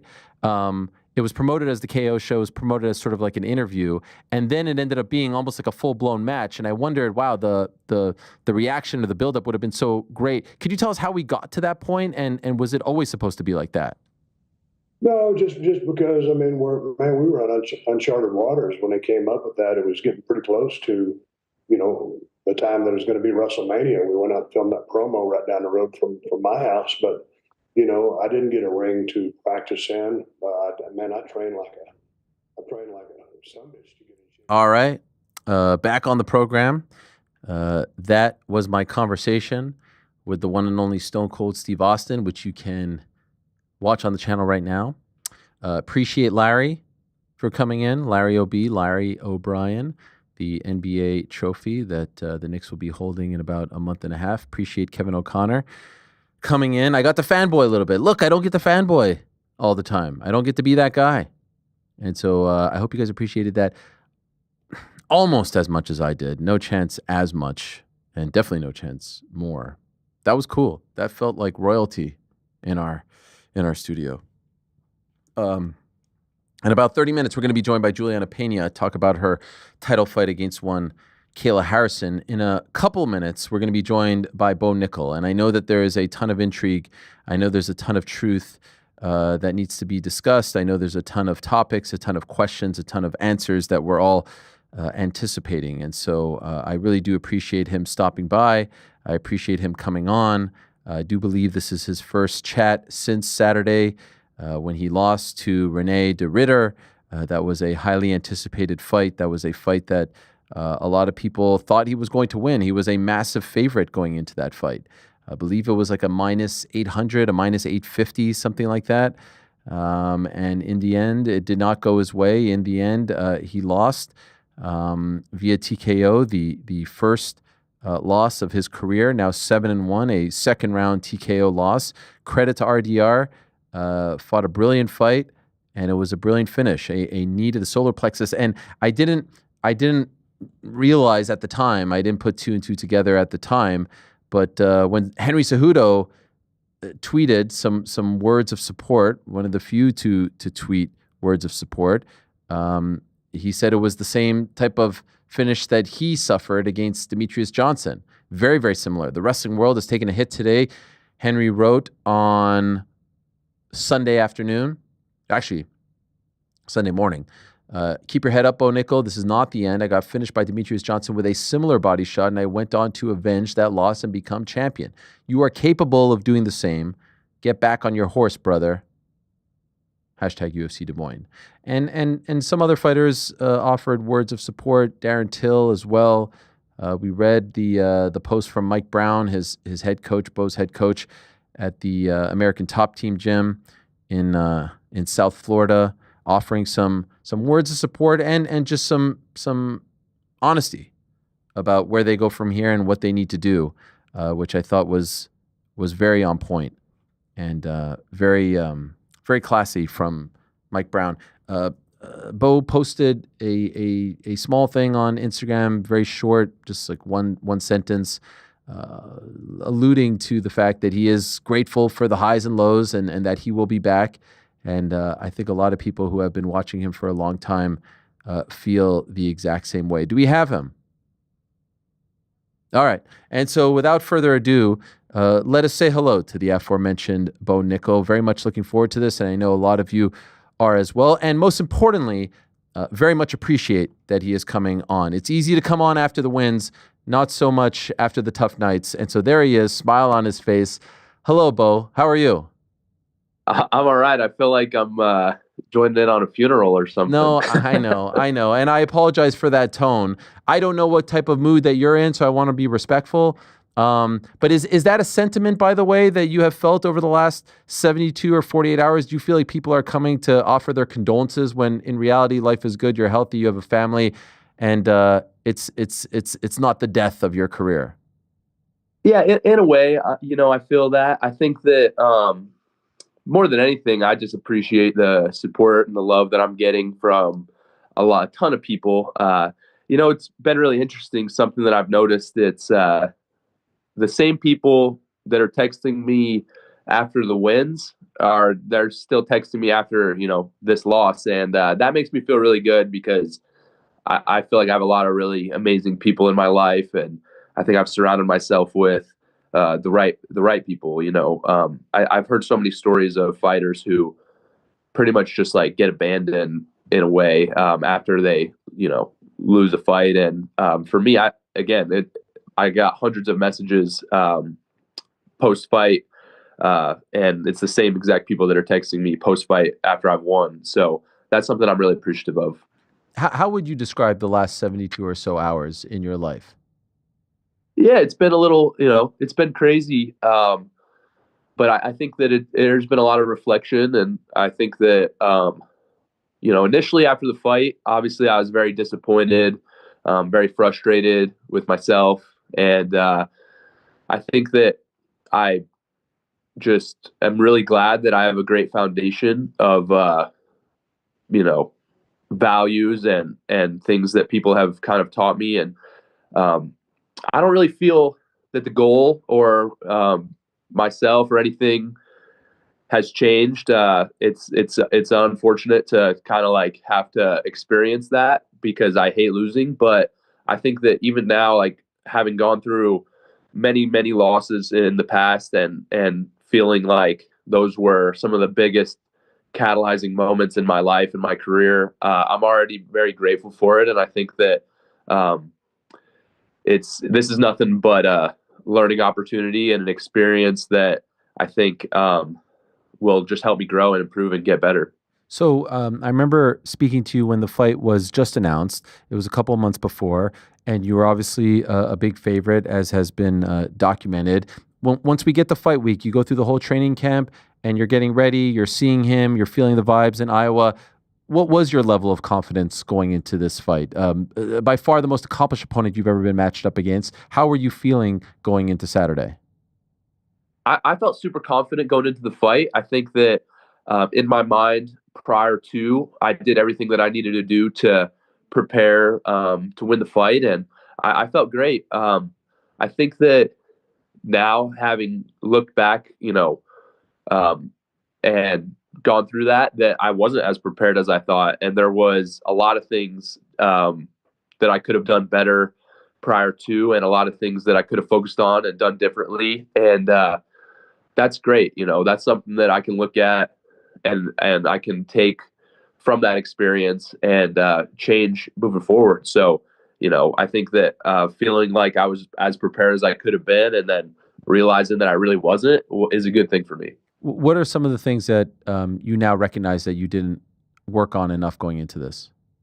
I think that it's just it's tough to be able to predict everything or try to assume what's going to happen in a fight because I just don't have years and years and years under my belt of reps and feeling different styles and people try to do different things to me and so when I look at that fight and some of the things that kind of were his biggest I guess his biggest positives in the fight, that on his side, those were things I really wasn't prepared for.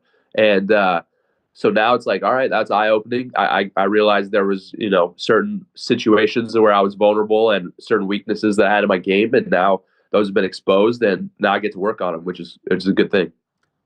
Obviously, much has been made of how confident you have been throughout your career, and now the comments get sort of thrown in your face. I'm just wondering, were you overconfident? Did you look past him? Did you think that this guy couldn't hang with you and maybe didn't take him as seriously as you should have? Absolutely not. No. I don't feel that I looked at RDR as somebody I was going to blow through. I looked at that as a really big test and a really big challenge. And of course I'm confident. I think nobody in my situation or in this sport is really like, gonna be we're all confident guys. And so I think that, knowing the danger of the fight going in, it definitely, I felt like there was a lot of opportunity and chances for me to, have weaknesses in my game exposed. And that's exactly what happened. And I wasn't really afraid of that going in. And I think that, there was maybe a little bit of, I think that more than like being overconfident, it's just being naive, like being in certain situations and not realizing that I'm in danger. It just comes with experience. And so again, that's an experience. I had an experience this past weekend that I'm going to be really, really grateful for in the long run. And he fought his fight and I fought his fight too, so that's something that moving forward in the future that I'm going to know not to do. And so I feel like, overall, I'm grateful for the lesson. Well, were there any members of your team, coaching staff, management, who, when this was presented to you guys, who said that maybe this is too big of a step up, maybe you shouldn't go this route? Well, it's kind of tough because I think that that's been the consensus since my first UFC fight. So it's not like that's a new message, right? It's like, all right, I go into the UFC at 3-0, and the message has kind of been like, hey, this is going really fast. Like maybe we just slow down. And so it's not like this was the first time that that's been said to me. But of course, right? Like I think that it's pretty clear that things are moving quick. But you play the cards that you're dealt, and I feel like it's a good lesson for me. Sometimes we have seen very accomplished wrestlers start to fall in love with the striking, love the sensation of knocking someone out, get some success maybe against lesser opponents, and then move away from the wrestling. Do you feel like that happened in this fight? No, definitely not. I mean, I think I look at a guy that in RDR that I competed against who he's good everywhere, right? Like he has many knockout finishes, many submissions. He's got decent wrestling. And so, going in, like I'm just trying to win the fight. And so he was overall just like more well-rounded and more skilled, more experienced than me. And really at the end of the day, like that's what it comes down to. Like he was a better fighter.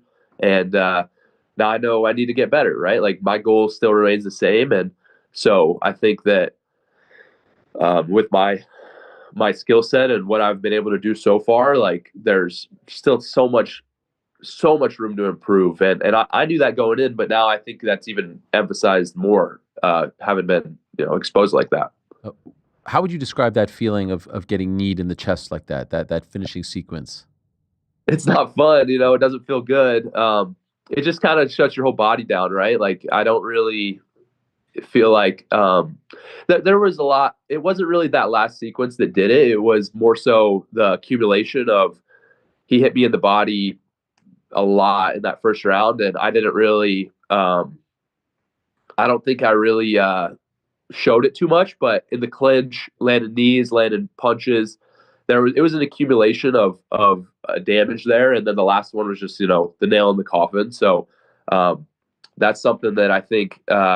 Again, I hate to keep saying the same thing, but it's a great lesson for me. Have you rewatched the fight? No, I pretty much know exactly like how it went down. I'll rewatch it at some point, but going through the sequences, it's still very fresh for me, so I remember.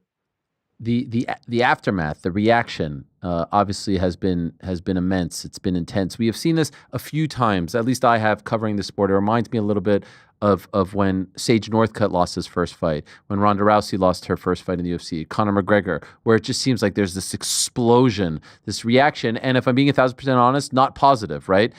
People just saying like, this guy got some humble pie. He said this and that, X, Y, and Z, and he got, what he deserved. Have you seen any of that? Have you been exposed to any of that? And if so, why do you think people are reacting this way?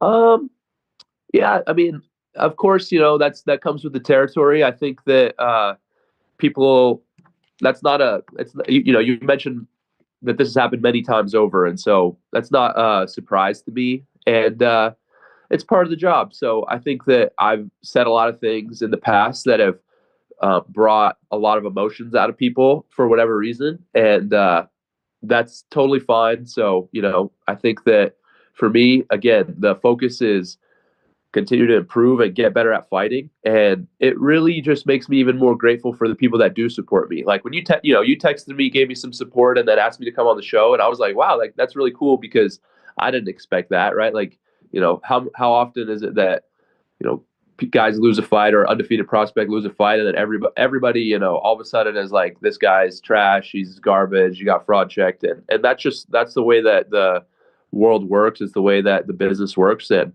so again, it's not a surprise for me, but it's definitely motivation. It's fuel for the fire. And as soon as that fight ended, even just like traveling back to our Airbnb with my coaches, all I wanted to do was just get back into training and get back to improving and getting better. And I do this because I love it, and it's a big challenge, and it's very intense, and there's a lot of pressure, but that's fun for me. I want to live my life that way. And, when things go well, I get the reward. And when things don't go well, as this past weekend, then I get the consequences of that as well. And that's the life I live. Do you allow yourself to read any of this stuff online? I I don't, I've had a lot of people texting me like how mad it makes them that they see some of this stuff and they're like, I'm going to tell these people off, this and that. I'm like, just let them be. It's fine. It's part of the job, and it's my life. And so I think that the hate and the negativity, I'm totally okay with it, totally comfortable with it. And I just honestly like pray for those people and hope that they aren't just like they're the only reason that they can send that in my direction is because they're full of that. And I would pray that they find a better path. And I think that, I even got some texts personally from people that were trying to put me down in a way. And when I see that, it honestly, like, it doesn't make me mad. It just makes me sad because I just think there's a lot of that negativity in the world. And I don't know. It makes me sad.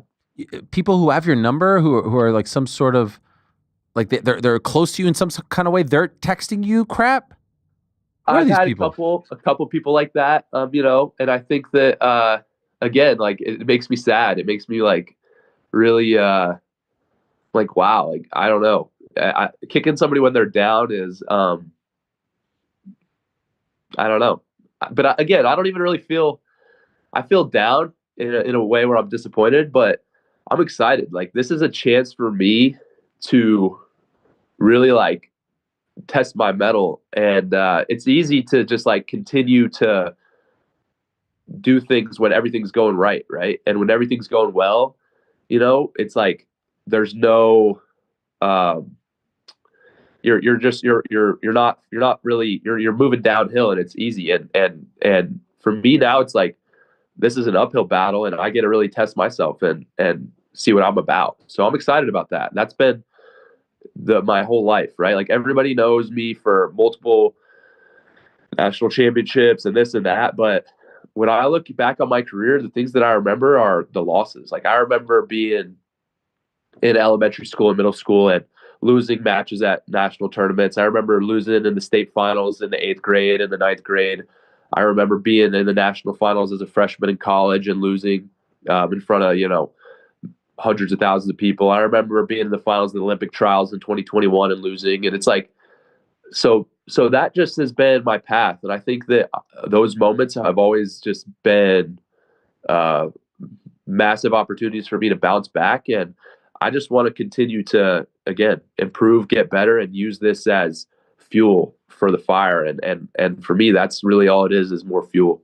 This line, fraud check, that you referenced, this gets brought up a lot. What do you make of that? This idea that you have been fraud checked? Yeah, everything's so dramatized, and people in today's day and age, they want to. There's never a middle ground. It's either like you're amazing or you're the worst. And so I think that really that's just what it is like people want the drama, and they want the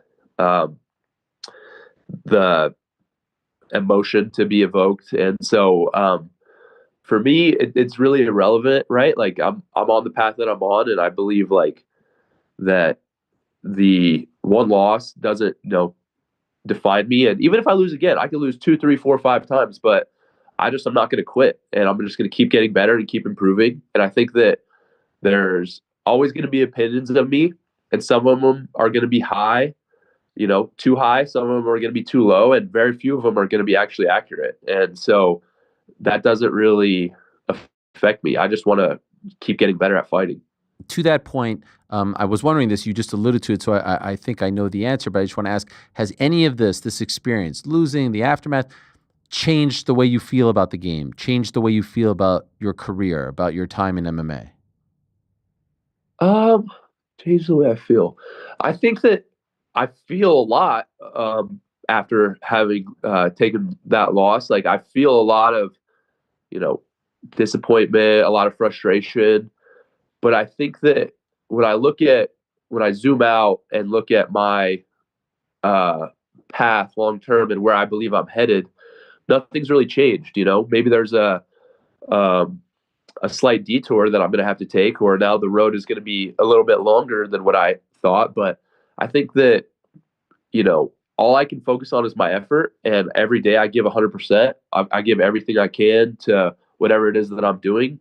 And so that's all I can control. And really it's just giving it up to God and letting God take care of all the other things that are outside of that. And so, again, I'm just doing this because I love it, and it's fun for me. And the losing and the backlash it's not fun to deal with, but at the same time, I am grateful for it because I think it's just sharpening me. And at the end of the day, this is just going to make me a better person, right? Like that's all that I can really, focus on is just trying to improve. Is there any part of you that feels a weight lifted off your shoulders? Like maybe there was such a focus, like you got to go undefeated, you got to smoke everyone and run through everyone, and now there's a little less pressure? No. No. Okay. Not really. All right. Maybe there's more pressure. Is there more pressure now to prove that you aren't that guy? I don't think there's less or more. I think it's the same. For me, it's about controlling what I can control, and the pressure I can't control that. All I can control is my own perception of it. And there's times when it feels huge, and there's times when it doesn't feel like anything. And so I think that when you really kind of take a step back, it's just like, why are you doing this? Like, I do this because I like it, because it's fun, and I want to get better at it. And I think that God has instilled a desire for me, from inside of me, to do this. And really the pressure is just like so, outside of really like what's going on. And it's going to feel like a lot some days, and it's going to feel like nothing some days. But I just focus on what I can control, and I focus on gratitude. I focus on like just being grateful for so much. There's so much to be grateful for. And if, that's just a lesson that I've learned from the people that I look up to, is like, if you can just be grateful regardless of the situation, then things are going to work out. You have great people around you, great coaches. Mike Brown is one of the best among your other coaches as well. And you mentioned people reaching out, and I've referenced some, the likes of Henry Cejudo offering support. Is there anyone in particular that said something that was really, that was really profound, that really hit you in a good spot, that you felt like, okay, it's all going to be all right here? Something that you appreciated that will stick with you? The people that, I appreciate everyone that says anything, positive or negative. Honestly, like, I have gratitude for it, because these are all just lessons. And the things that I think I appreciate the most, that I'm most grateful for, are coming from my family, my mom and dad, my wife. Getting back to Pennsylvania and being able to see my baby boy was like, I just missed him so much. I spent a lot of time away from him this camp, and so getting to see him again, I was so appreciative. My in-laws, my best friend Anthony Cacace, Bryce Meredith, these guys. I just have so much love in my life, and of course, the broader community of wrestlers and people in wrestling, and my people at Penn State. Like, I feel so much love for that they're just pouring out to me. It's like, I can't even imagine how many people are sending prayers my way and just hoping that I'm doing well. And it was so weird, because my main thing, like, after the fight, was like, I just want my family and my people that I'm close with, my wife, my dad, my mom, like, I want to make sure they're good. And like, hey guys, like, I'm going to be okay. I'm going to bounce back from this. And this is just a bump in the road, but like, make sure you guys are good, because I just think that I just love them so much, and I know where I'm headed, and I want them to just know that I'm good and not be sad. And yeah, like when I first jumped on, I was like, I feel like I'm coming to a funeral, but I don't feel like I've been on this journey, and because that's where I'm at right now. Honestly, I'm very impressed with your demeanor right now. I'm very impressed the way in which you're handling this. Like, you're kind of smiling. Like, if someone's just tuning in, they wouldn't know if you're coming off a win or a loss.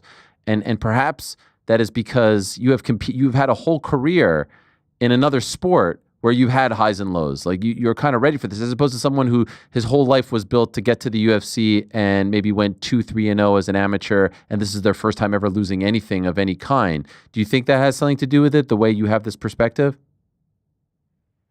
Absolutely.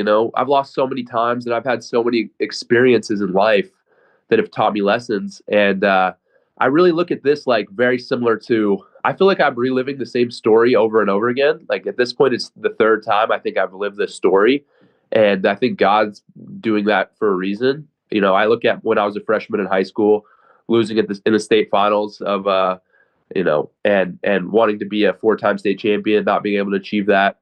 I look at the national. This is really the fourth time I've lived through it. I look at my freshman year in college, losing the national finals, not achieving my goal. I look at losing in the Olympic trials finals, not achieving my goal. But the reality is, I look back at those moments, and those were amazing opportunities for me to grow and learn and get better. And specifically losing it in college as a freshman, I remember being incredibly depressed. 3-4 months of just like being so down and feeling like my life was over, and really questioning like my purpose and my skills and my ability. And I had a specific moment where I was a little bit sick and tired of being, in my mind, just being a baby. And I'm like, dude, are you going to cry for the rest of your life about this? Or are you going to just like get up and chase something new and figure it out? Like, you can cry about this forever and let it hold you back and act like your life's over, or you can just get back on the horse and let it rip. And when I asked myself that, I was like, all right, bro, I'm done with this. So I think that having experienced that already so many times, that I just bounce back even quicker. And it's not to say that it doesn't hurt, because yeah, it hurts. Of course, the losses sting, and they sting really bad when you don't lose too often. But I feel like this is an opportunity for me to bounce back and to just double down and make the story even greater and even better, right? Like that's the fun part of it, is getting through that adversity and meeting the challenges head on. So I'm grateful that this is in front of me now, where I get to go prove to myself who I am and what I'm about. And I've been doing hard things since I've been 5 years old, and so it's nothing new for me. I've seen a lot of people bring up the Hamzat comments and some of your other comments where you were very confident, brash, some would say cocky. Do you regret any of those things now? No, I don't regret a single thing. I believe myself 100%, and I'll bet on myself every single time. I think that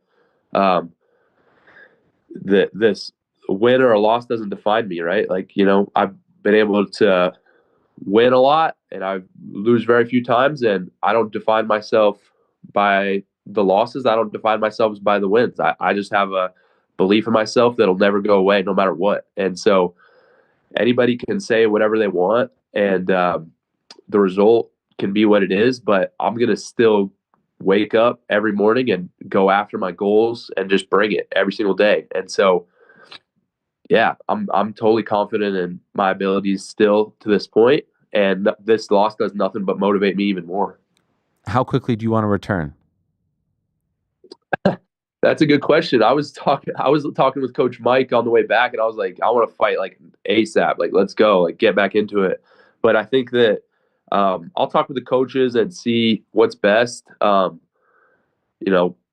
to get back to 100% and feel like I can put a training camp together. But yeah, we'll see. I'll definitely be. I would like to fight a couple more times this year. So getting back as quickly as possible would be good for me. Do you have an opponent in mind? No, I don't really care. Whoever they want to match me up with, it doesn't really matter. I think that I've fought amazing guys every time I've stepped up out there, and I don't expect anything different. In his Instagram post, which I thought was very poignant, Coach Brown said, the one thing you can't really prepare for is just experience. Like, you need the experience, right? You can't do that in the gym. And so do you subscribe to that? Do you think you just need to be a little bit more active if you're going to climb the ladder as fast as you want? Yeah, I mean, it's hard because it's like a balance where I've been fairly active and you're fighting better and better guys. So I can't like take the traditional route where guys are fighting, 0-0 guys or guys that have a couple fights. I haven't fought a guy with the same level of experience as me since my first pro fight. Every single fight I've had after my first pro fight, the guy's had triple, quadruple the amount of fights I have. Like, that's just the reality of the situation. So there's no stepping back. So I don't really know. Like, I don't have an answer per se of like what's the best way to go about it, because no matter what, I'm fighting guys with way, way more fights than me and way more time. So I don't really know. At this point, is there anything that you would like to say to all the people? There are a lot of people who are backing you, who believe in you. Before we let you go, anything you want to say to those people who still believe that you are going to turn into a championship fighter? Man, all the people that back me, I love you guys so much. It means the world to me to have that support and that love. And I can't express how grateful I am to have that in my life. I don't feel like I deserve it. No, I work really hard, but at the same time, I'm not a perfect person. And so when people back me like that, it really, it feels amazing. And I want to do right by all of them. And on the same note, the people that they want to see me fail for whatever reason, I have love for each and every one of you guys too. And I hope that you can find peace and happiness in your life all the same. Did the UFC brass say anything to you afterwards? Dana, Hunter, anyone of that, of that ilk? Not directly to me, no. But I know they, want to see me do well. And yeah, I mean, this is a journey that we're on, right? Like, I mean, I'm 29 years old. I've got a lot of fights left and a lot of things I want to accomplish. And there's going to be a lot of memories made, in these next few years. So I'm just looking forward to it. Thank you, Bo. Really appreciate it. Thanks for coming on. You may have been surprised that I asked you to come on. The reason I don't often ask people after losses is because A, I don't want to bother, and B, a lot of them don't want to come on. And so you said yes quite quickly, and I was not surprised, but it was nice. I thought maybe you'd say I want some time off. Doesn't seem like you're in that headspace. Seems like you're in a great spot. Looking forward to the comeback, which I suspect will be greater than the setback, as they say, and really appreciate and respect the way you're handling all of this. So kudos to you.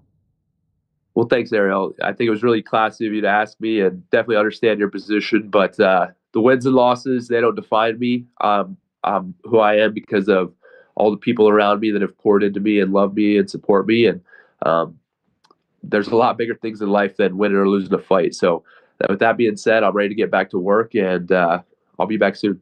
Thank you, Bo. Appreciate it. Good luck. Thank you. There he is, Bo Nickal joining us.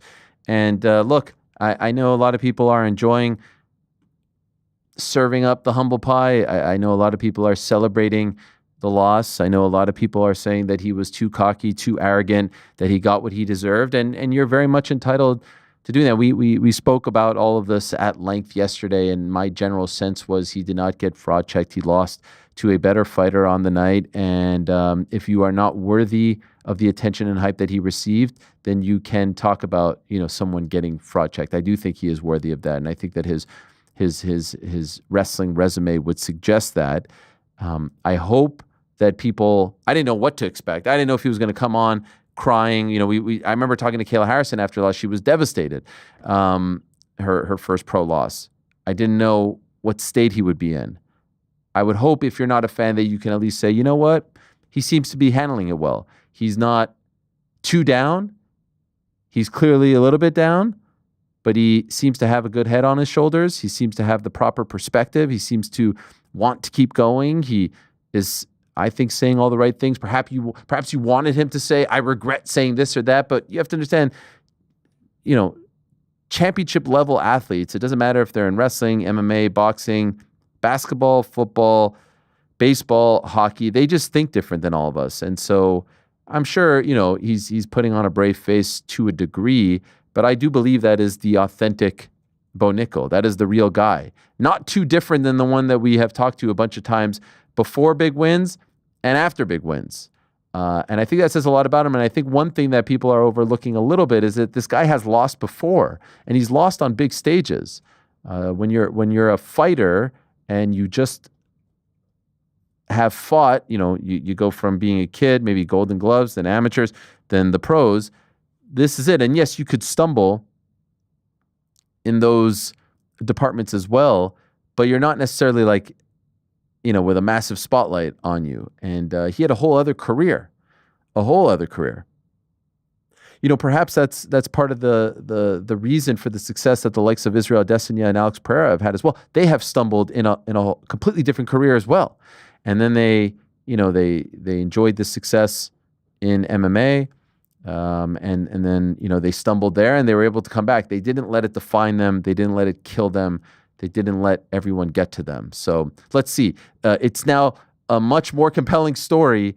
Let's see how he bounces back. Let's see if he's able to reinvent himself, improve, listen to his coaches. Let's see what he turns into. By the way, the great Ben Folks of Uncrowned has a story that just went live entitled, "I was kind of traumatized by it." That's a quote.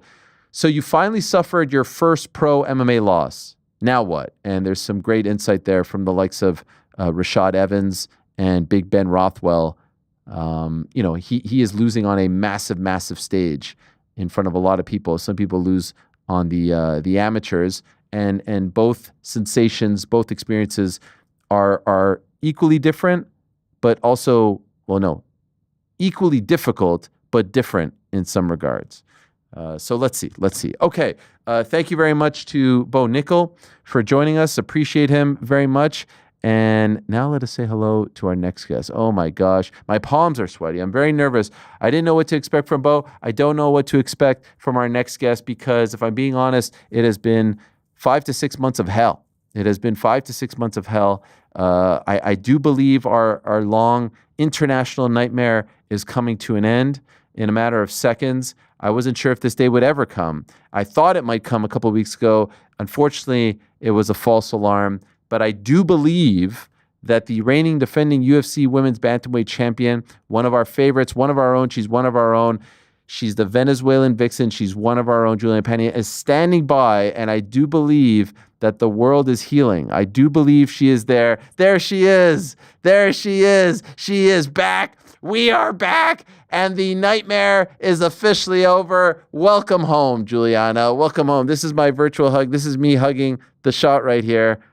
We've missed you. This is not my home. It is not my home. What do you mean? Especially with that Australian Scotsman PT in boys. Like this is absolutely. I think you guys are on like a 9 or 10. Didn't you lose this last weekend? 10 fight losing streak since not having the Peña Power part of the boys anymore. This home that you want to claim is mine is not. You guys can have it. I took a step back and looks like you guys could definitely use the Peña Power back in your guys' graces. So I showed up reluctantly. Oh my gosh. And against my gut feeling of coming back on. But I'm throwing you a bone. Thank you. Of course, Ariel. So hurry up. Let's wrap this thing up. I got to go to my next practice. Okay. We miss you. Why have you not been on the pro? Why has it been 5 to 6 long months?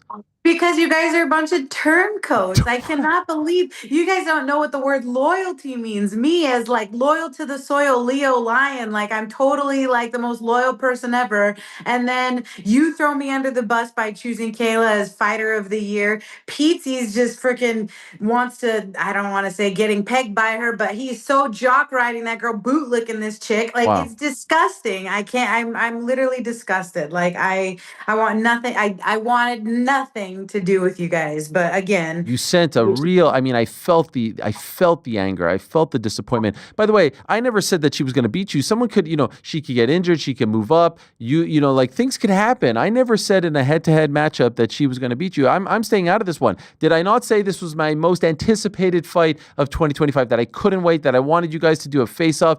You guys were made for this moment. There it is, June 7th in Newark. You could have chosen anyone. You could have said Bo Nickal. You could have said like Carlos Olberg. You could have said the Peña Power, but you chose her, and that really it broke my heart.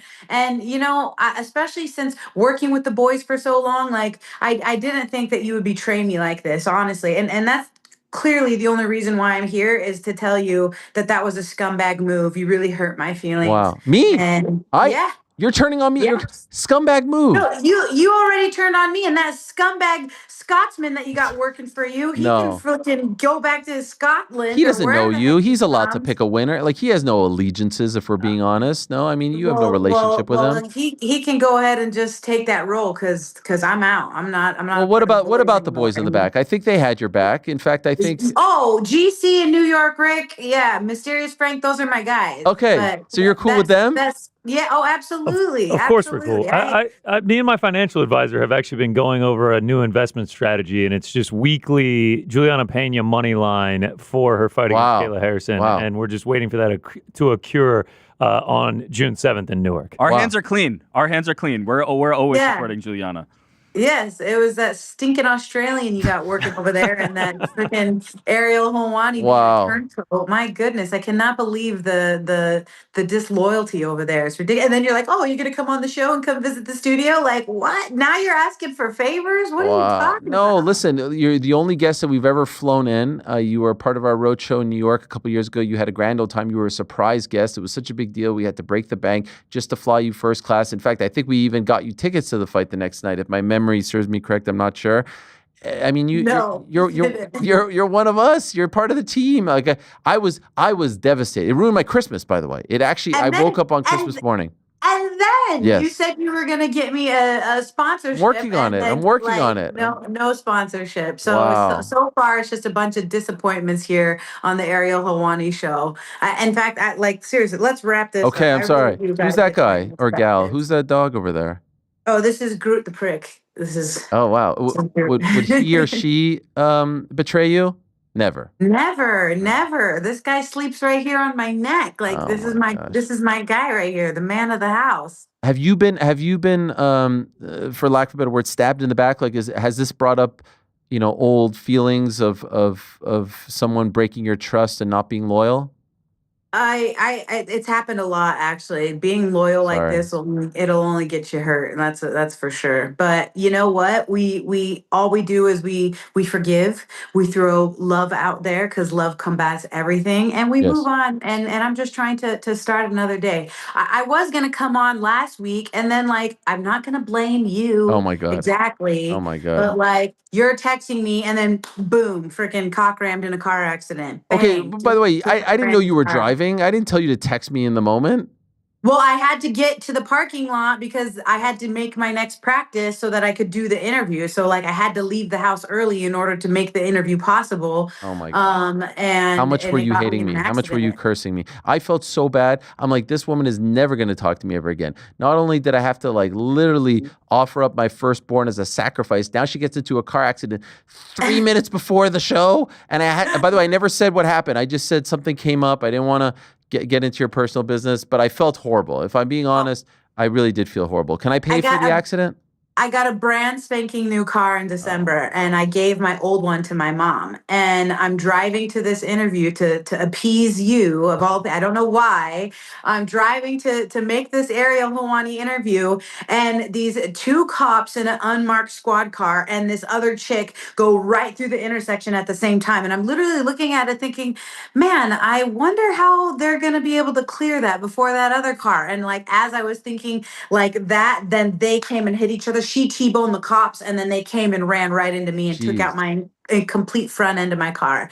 And I've never been in an accident before, so I was obviously shaken up. But also, there was a scratch on the back of my bumper, and I had got the car, I paid for the wing ding and the tire package so that if any scratches, you go get it fixed for free. So I got my car that Saturday, and I didn't drive it because on Sundays, I only went to church on Sunday. Then on Mondays, I'm going off to my first practice, and right when I leave the corner of my neighborhood, I'm getting in this gigantic car accident. And so I had my car back from the shop for less than 48 hours. Oh my God. And now I'm back in the rental again, and Lord knows when it's going to be done. It's going to take another 2.5 weeks, they said. So I'm just, Well, if I can offer a sincere apology and sincere support, we appreciate you. We respect you. Dare I say, We love you, Julianna. We love you. Can I I know. can I take this as an olive branch? Can I take this as a thawing of the ice? Are we back at least, or is this just like you're doing it so I could stop bothering you? Can you take my car accident as an olive branch? No. I mean like this appearance, like this you coming on. I miss you, and that's the truth of it. And I'm a lover too, and so I really am doing this because I miss you boys, and it's been too long, and Okay, I this is great. obviously had to make an appearance. So yes, we can be friends. We love you, Julianna. There it is. I mean, I don't know if Connor was love you sleeping guys over too. there. What was going on over there, Connor? You were sleeping? I mean, what? Posting an update. Okay, all right. Hard at work over here, man. Head down. Julianna, what a time this is for you. I mean, this is the right time for you to be on because you're about to defend your title in 32 days from now, right here across the river. You are a massive dog, and based on our research, it's very unofficial. I can't find another champion that has been this big of an underdog going into a title defense. What do you make of this disrespect? It's just this constant rain of disrespect everywhere I go. It's just like the such is my life. And that's okay because nothing makes me happier, nothing brings me more joy than to ruin people's nights and to prove everybody wrong. So I'm just being put in a position again of needing to silence everyone. And if anybody has that ability, it's me. And so I'm just feeling right at home in the same spot that I've always been in. And, to be honest, I don't take too much of the betting underdog favorite stuff into stock. I don't let that get into my head at all. I know what I'm capable of doing. I know who I am as a fighter, and knowing the work and the mat time that I've put in gives me all the confidence in the world that I could literally fight anybody. So come on with it, girl. She's in for a long night at the office. Either way you split it. What were the vibes that you were getting from her? You guys had the press conference about a month ago. It was very entertaining, as expected. The one in Utah, where you weren't fighting each other, but you were both up there in separate fights, was incredible theater.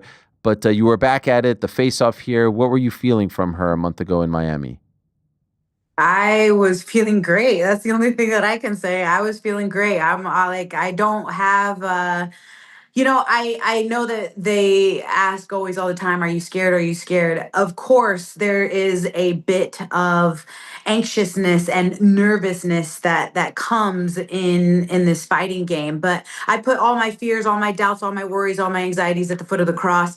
And I don't get too weary about anything because I have made peace with living. I've made peace with dying. And at the end of the day, once that cage door closes, in my mind, I have already made peace with the fact that I could die in there. And so when you have made that peace and when you know what you're capable of doing and when you know how much time you've dedicated into doing this, the only thing left to do is just to do it. So there's not that much fear anymore. It's just more so I'm ready. I'm ready for this moment. I'm ready to step into this light, and I'm ready to silence everybody yet again. So it's a great place to be in because I feel like I'm in a win-win situation, There have been some people who have discussed her weight cutting, right? Like that it's okay to do it once and maybe twice, but to keep doing this at 135 pounds is a big ask, especially when she has been fighting at 45, 55, etc. What do you think? Are there any concerns on your end about her making this weight successfully come June 6th? No, I don't think so. She's a professional, she's a professional, and I have no doubts that she's going to make the weight.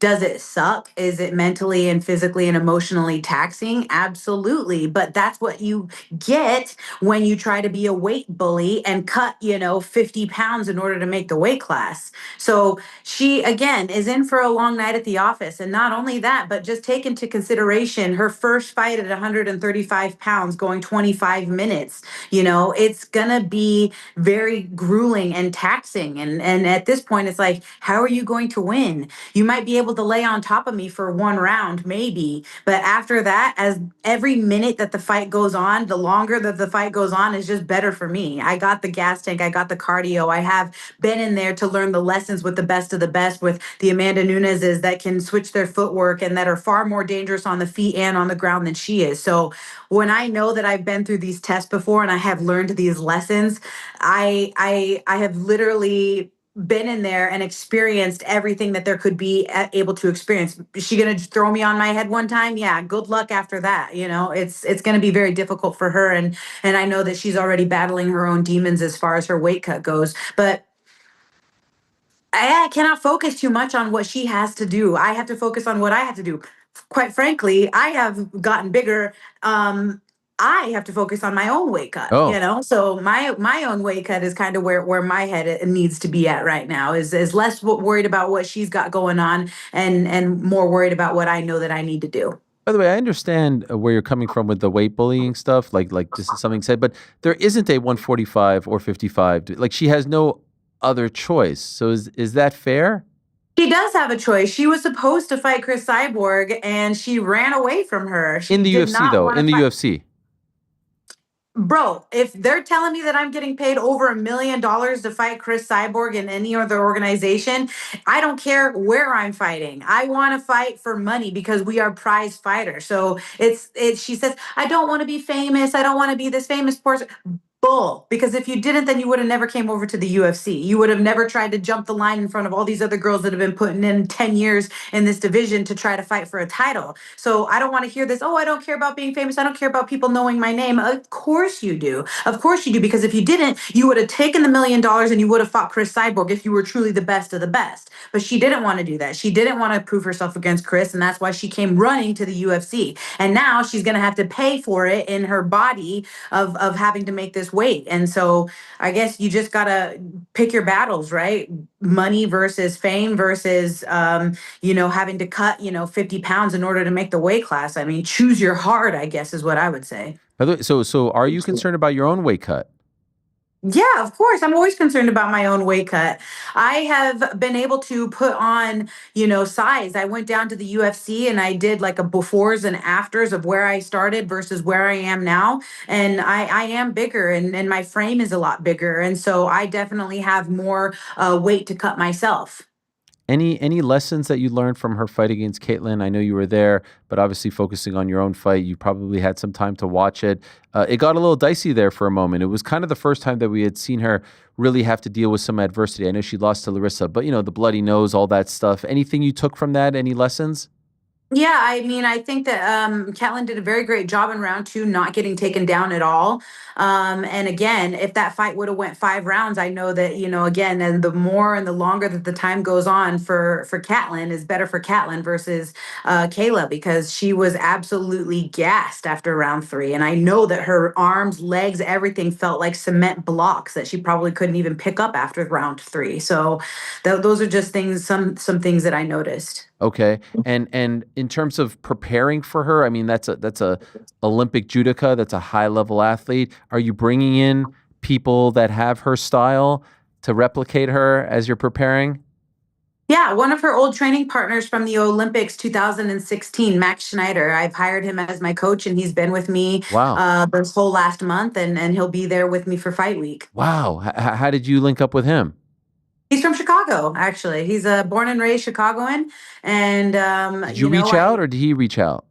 I reached out. Yeah. I know that he worked with Holly Holm when she beat Ronda Rousey in Australia a long time ago. So he was her main training partner for that Ronda Rousey fight. And then for whatever reason, he didn't come back for her fight against Kayla.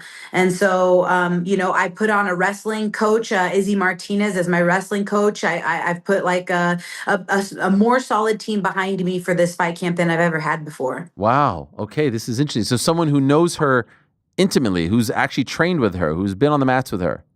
Yes. Look at you. You're taking this seriously. Of course. Yeah. It's a serious thing. It's fist fighting in a cage. It can't get any more real than that.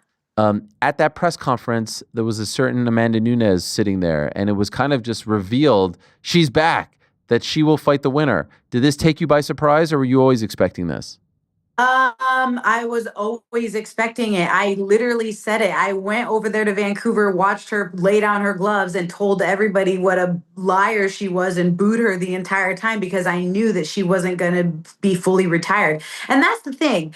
I hate this whole I'm retiring, I'm done. You know what I mean? Like, if you're going to retire, stay retired. I don't understand why fighters always retire and then come back. Like, what is the point of, like, somebody hand this girl the Oscar because she had everybody like, oh my gosh, like, is she retiring? It's over. And I'm like, no, it's not. She's way too young. She's not going to be done. She doesn't know what her life is outside of fighting. And she's going to get bored. And, she's just going to want to come back and fight again. And now that the limelight is not on her and it's on Kayla and I, and she sees that, I know that she's itching and scratching to get back in there. And she's sitting there watching me do her dirty work like a lazy broad that she is. It's absolutely ridiculous, but whatever. She's going to do whatever she needs to do. And at the end of the day, Amanda is not my focus. Amanda is the furthest thing from my mind right now. I have a rhinoceros coming to fight me on June 7th,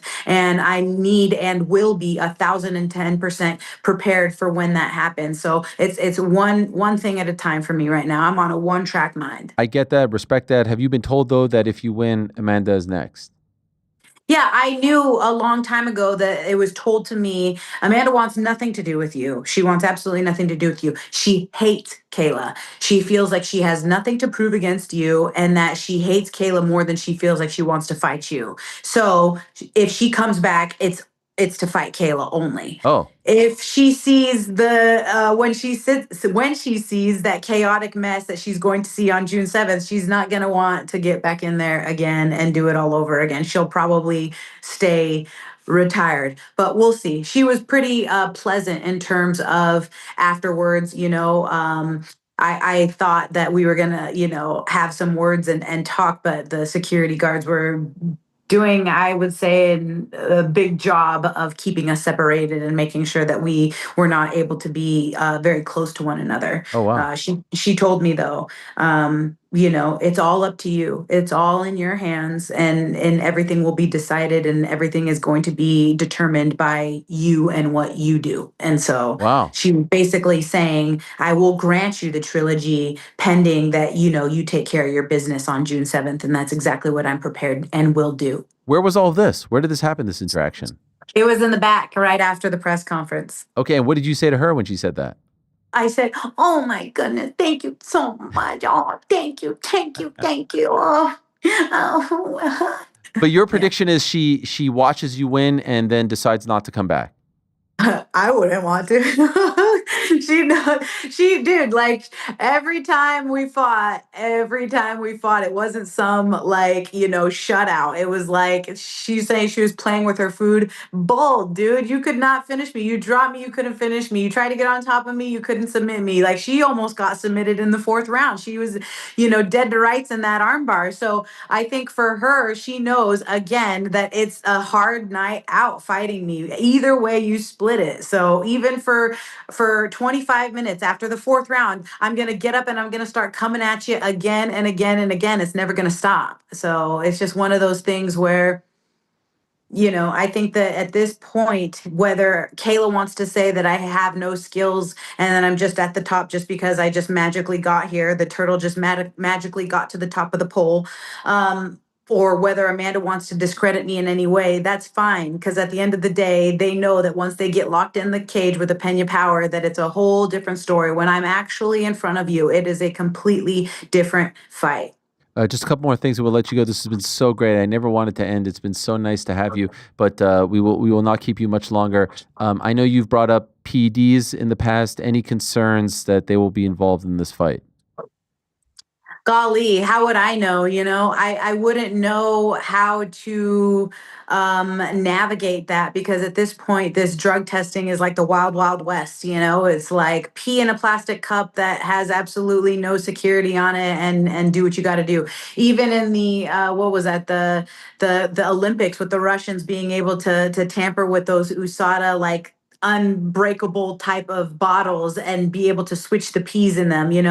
Eventually everything that you do in the dark comes to the light. And I cannot confirm 110% whether she is or is not on PEDs. But I will say that back then in the Olympics, she looked, like a girl, very feminine. And now she looks super juicy and like cut up, like somebody give that girl a Band-Aid because she's cut. And it doesn't just happen overnight just because you touch the weights a little bit. So, I want to say what everybody's thinking on their minds, which is that, of course, she at some point was on steroids, and hopefully she cycles off of them before June 7th, makes the weight, and pisses clean, because that's what I'm going to be doing. And I want this to be as fair as fight as possible, minus her, being a weight bully and cutting the 50 pounds in order to make the weight class. A month ago, she was on the show. She said this, quote, "I want to have a lot of respect for Julianna because she's a single mom, a veteran of the sport. She scratched and clawed her way to the top. She believed in herself when nobody believed in her. I really want to have admiration for her. And I think deep down I do. And I love that she's confident. She says what she thinks. But she's just pretty dumb sometimes, so it's hard. It's difficult. Just some of the stuff cheesy, very cringe. She reminds me a lot of Henry Cejudo trying too hard." What do you think of that? I think it's funny because I think she came on the show and said that I had no skills. And then I saw another interview maybe like 2 weeks ago that said that she was preparing for Godzilla. So make up your mind. That's respect. Make up your mind. Like, do I have no skills, or are you preparing for Godzilla? Which is it? What am I?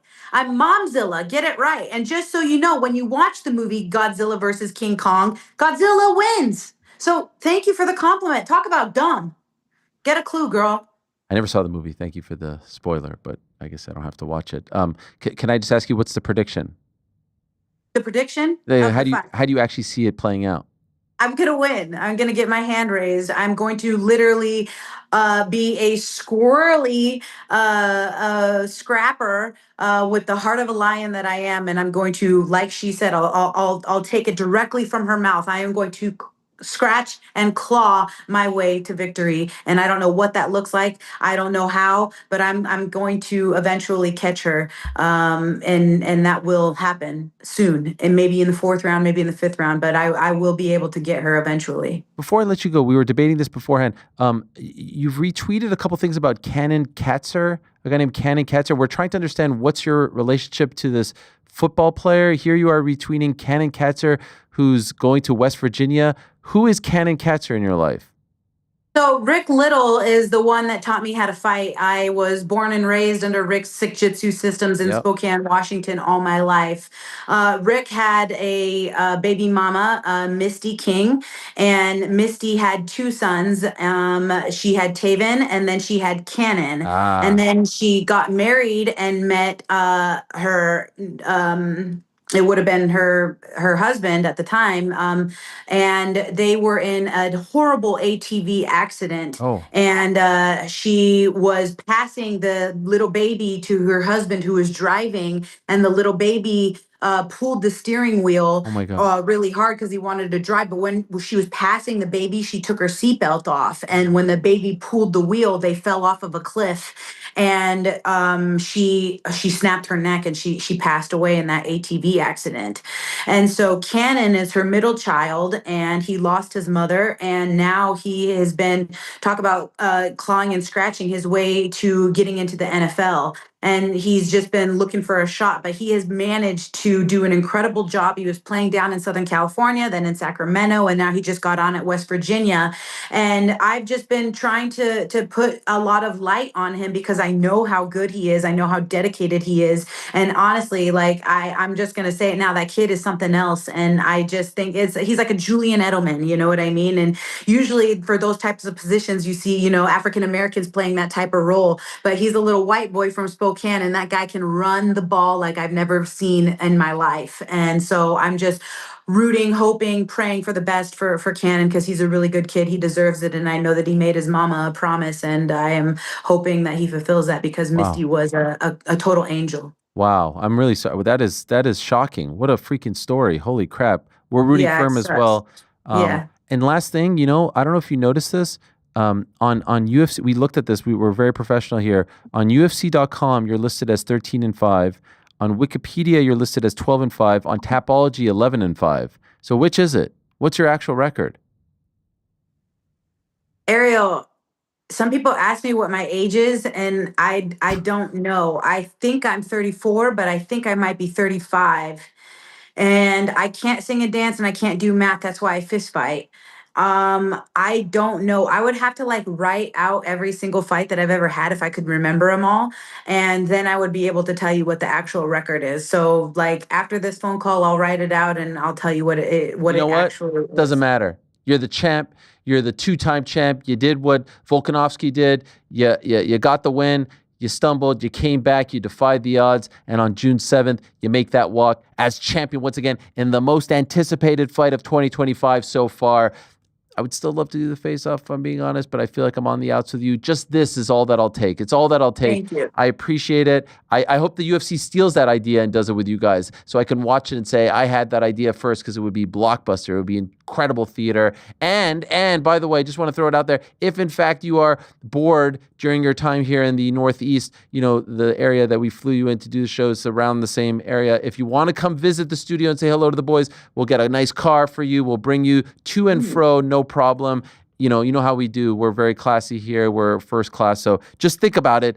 But this has warmed my cold heart. It's been so great to have you back on. Thank you. If you throw in a couple Labubus, then maybe I'll come. What's that? What Just is a saying. Labubu? What is? You're going to have to look it up. All But right, if you all can throw in a couple real Labubus, then maybe We're I'll in. come. Whatever it is, we're in. Thank you, Okay, Julianna. thanks, guys. I'll talk to you soon. All I'll the talk to you best. later. Have a good one. You too. She is the best, the great Julianna Peña. Love having the Venezuelan vixen on. Can someone tell me what a Labubu is? I don't know. I'm looking that up, but I am hyped for June 9th when she comes in studio with the belt. Wow. Great. Wow. Listen, I am Labubu? abstaining. Labubu. Pop Mart? Is it a toy? Is it a monster? It looks like a little toy. What? Yeah, we can buy a few of these. Yeah, I don't get it. Let's get one with a UFC belt on it. Labubu doll. Oh, there's someone who unboxed. Yeah, it's just a doll. Is it this? Is she referring to this? Does she think this is a Labubu? Because it kind of looks like a Labubu. I think she's saying, please pamper me with gifts to make it up. Yeah, have some Labubus. Yeah, popmart.com, a couple of Labubus, yeah. I need to ask our good friend Sav Jelly. She made this custom, one of one, Tom Aspinall. Legend. I'm just glad we're back. We're back. You see, and this is the thing that I will say about Julianna, but she was really pissed. She did feel betrayed. But unlike others, she's not holding that grudge. There have been a few that have done this, right? They've been mad. They come back. Aljo did it. Askren did it. We appreciate those. Come on. Break bread.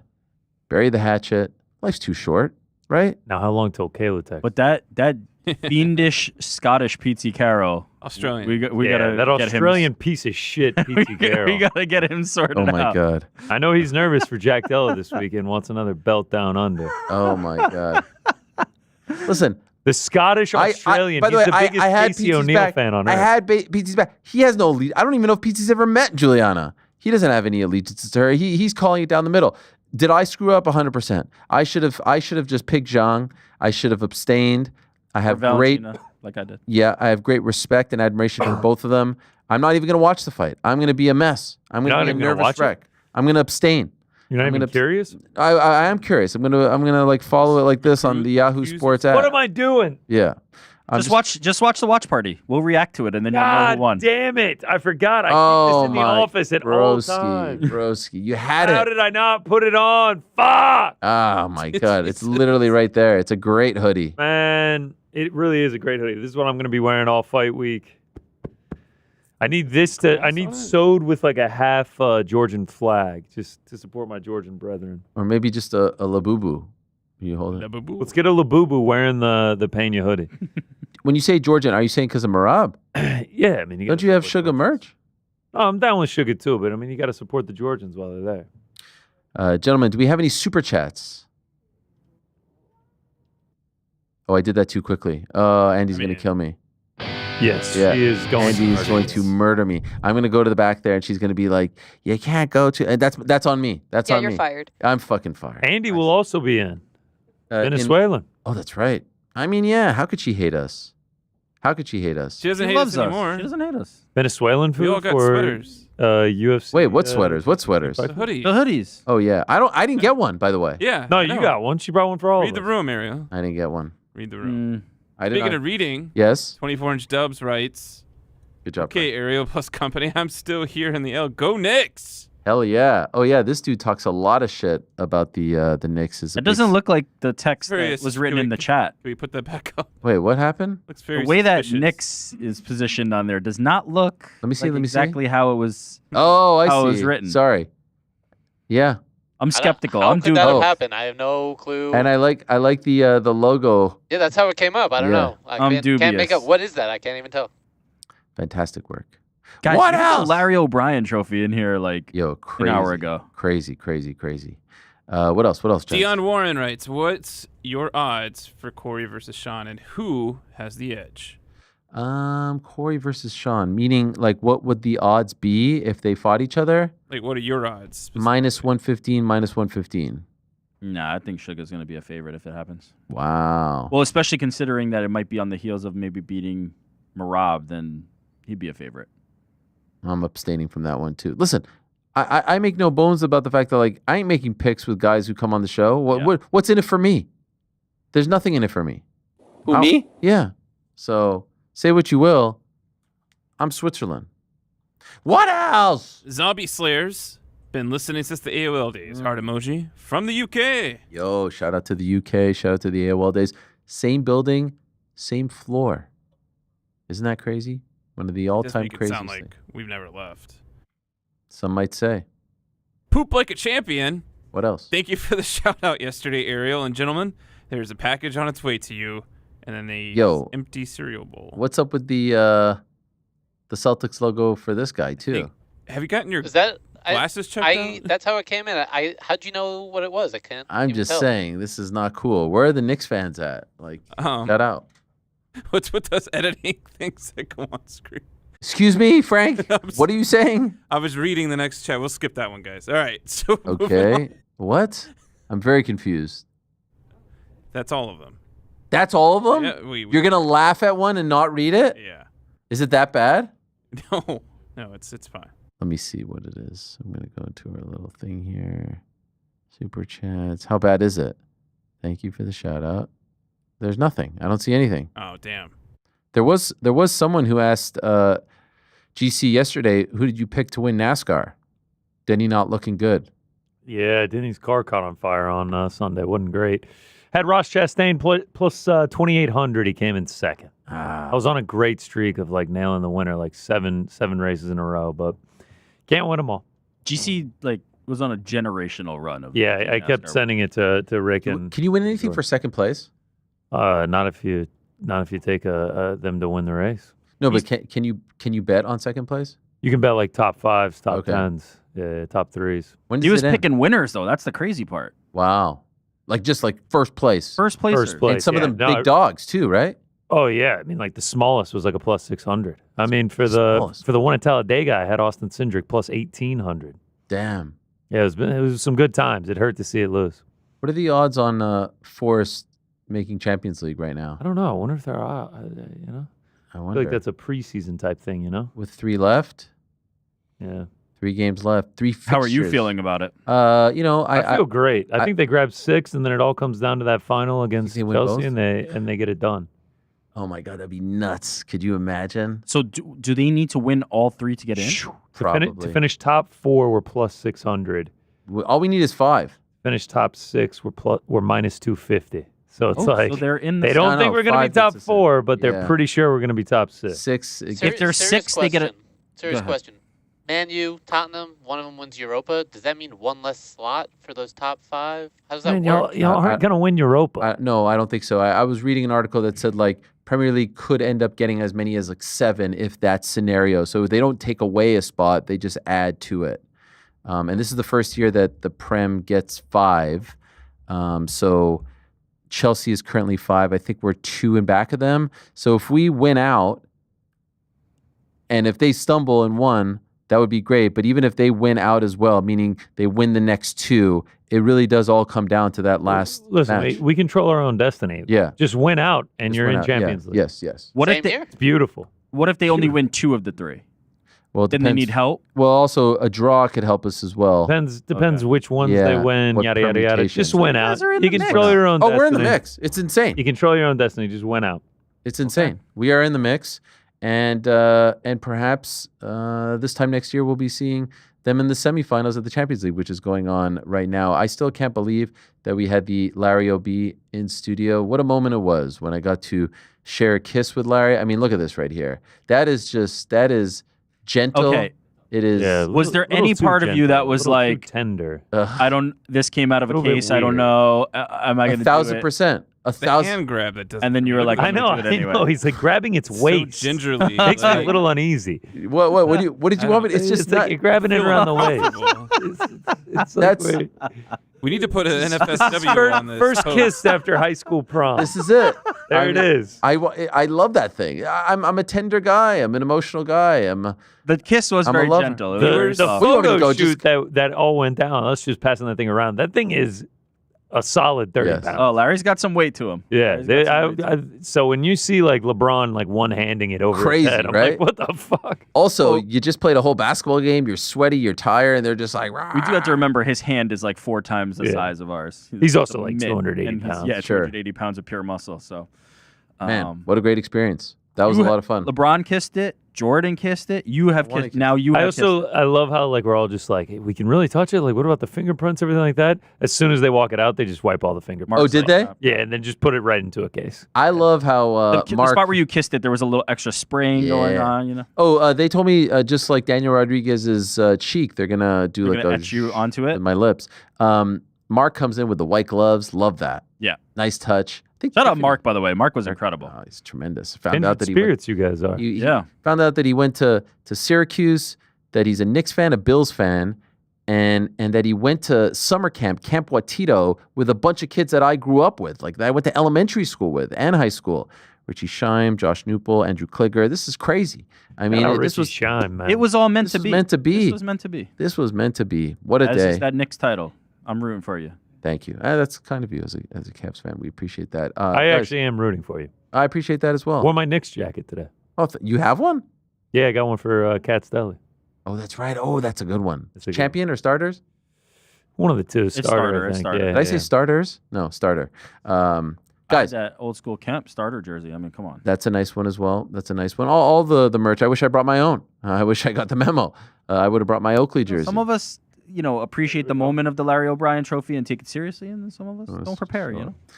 Tomorrow on the program, gents. Oh yeah, that's nice. That's nice. Oh, is that a Mitchell and Ness? Starter? Okay. Mitchell and Ness. I thought that was. What does it say right here on the sleeve? Right here on the left side. Left side. Right here. Knicks. There it is. Yeah, Mitchell and Ness. There it Good- is. good Yeah, okay. shout. I know Mitchell. Shout, Tomorrow on the program, gents. Looking forward to it very much. We've got one of the greatest guys that I've ever met in the history of combat sports, Brian Stan, who is all. I mean, he's left us in the dust. He's en route to becoming president of the United States. He is going to join us. Jawline. Incredible jawline and an American hero. Also very excited that one of the all-time great pro wrestlers is going to be joining us. He was once known as the 1-2-3 Kid, Six-Pac, X-Pac, Sean Waltman,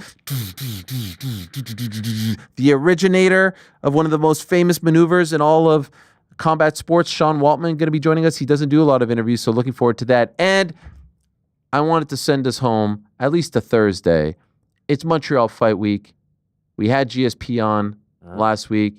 There was only one guy that I needed on Montreal Fight Week, the man who really introduced me to MMA and made me believe that, like, hey, people from Montreal can make it. My first favorite fighter, the pride of Montreal, the Crow, David Loiseau, going to join us to set the table as we head into UFC 315. Looking forward to that very much. In addition to On the Nose, we'll answer your questions and pass the baton to the boys in the back as they set the table on Thursday. crack on Friday. You know the drill. Hey, Ariel and Addy coming up. Hard out 3:58. So we're 11 minutes early. Let's get to it. Wait, what? What? Let's hard out 3:30. Do you need another 11 minutes to cook? No, I'm good. I hear they're bringing Larry back if you guys want to. Sometimes I like to be early. Larry. Cold, huh? It was cold? Very cold. It was like, honestly, it felt chilled. I'm telling you. That mini fridge rolls it around. What a kiss, though. I mean, I know. Like, so gentle, so delicate. Yeah.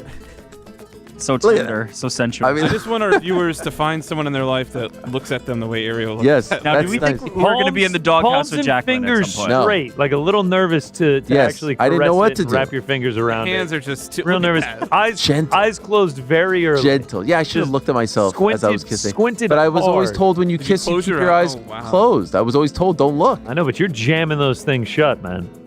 I was nervous. I just love how you said, I was always told, like, you're not a man with 3 children. Like This is what I was told back in the day. 14 years old. I was told, close your damn eyes. So I closed my eyes.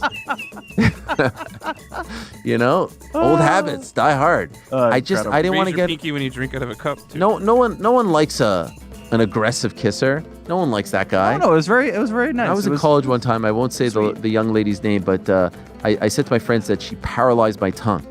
Like it was just too much. Wow. It was too much. Now So I know. you learned from that. I know You it's a learned very from that. appealing tongue, but it's like chill. So I just wanted. Got it. You know, I just wanted. You didn't want Larry to be too aggressive, No. so you gave Exactly. up. You have to set the tone. Anyway, thank you very much to Larry O.B. Thank you to Kevin O'Connor.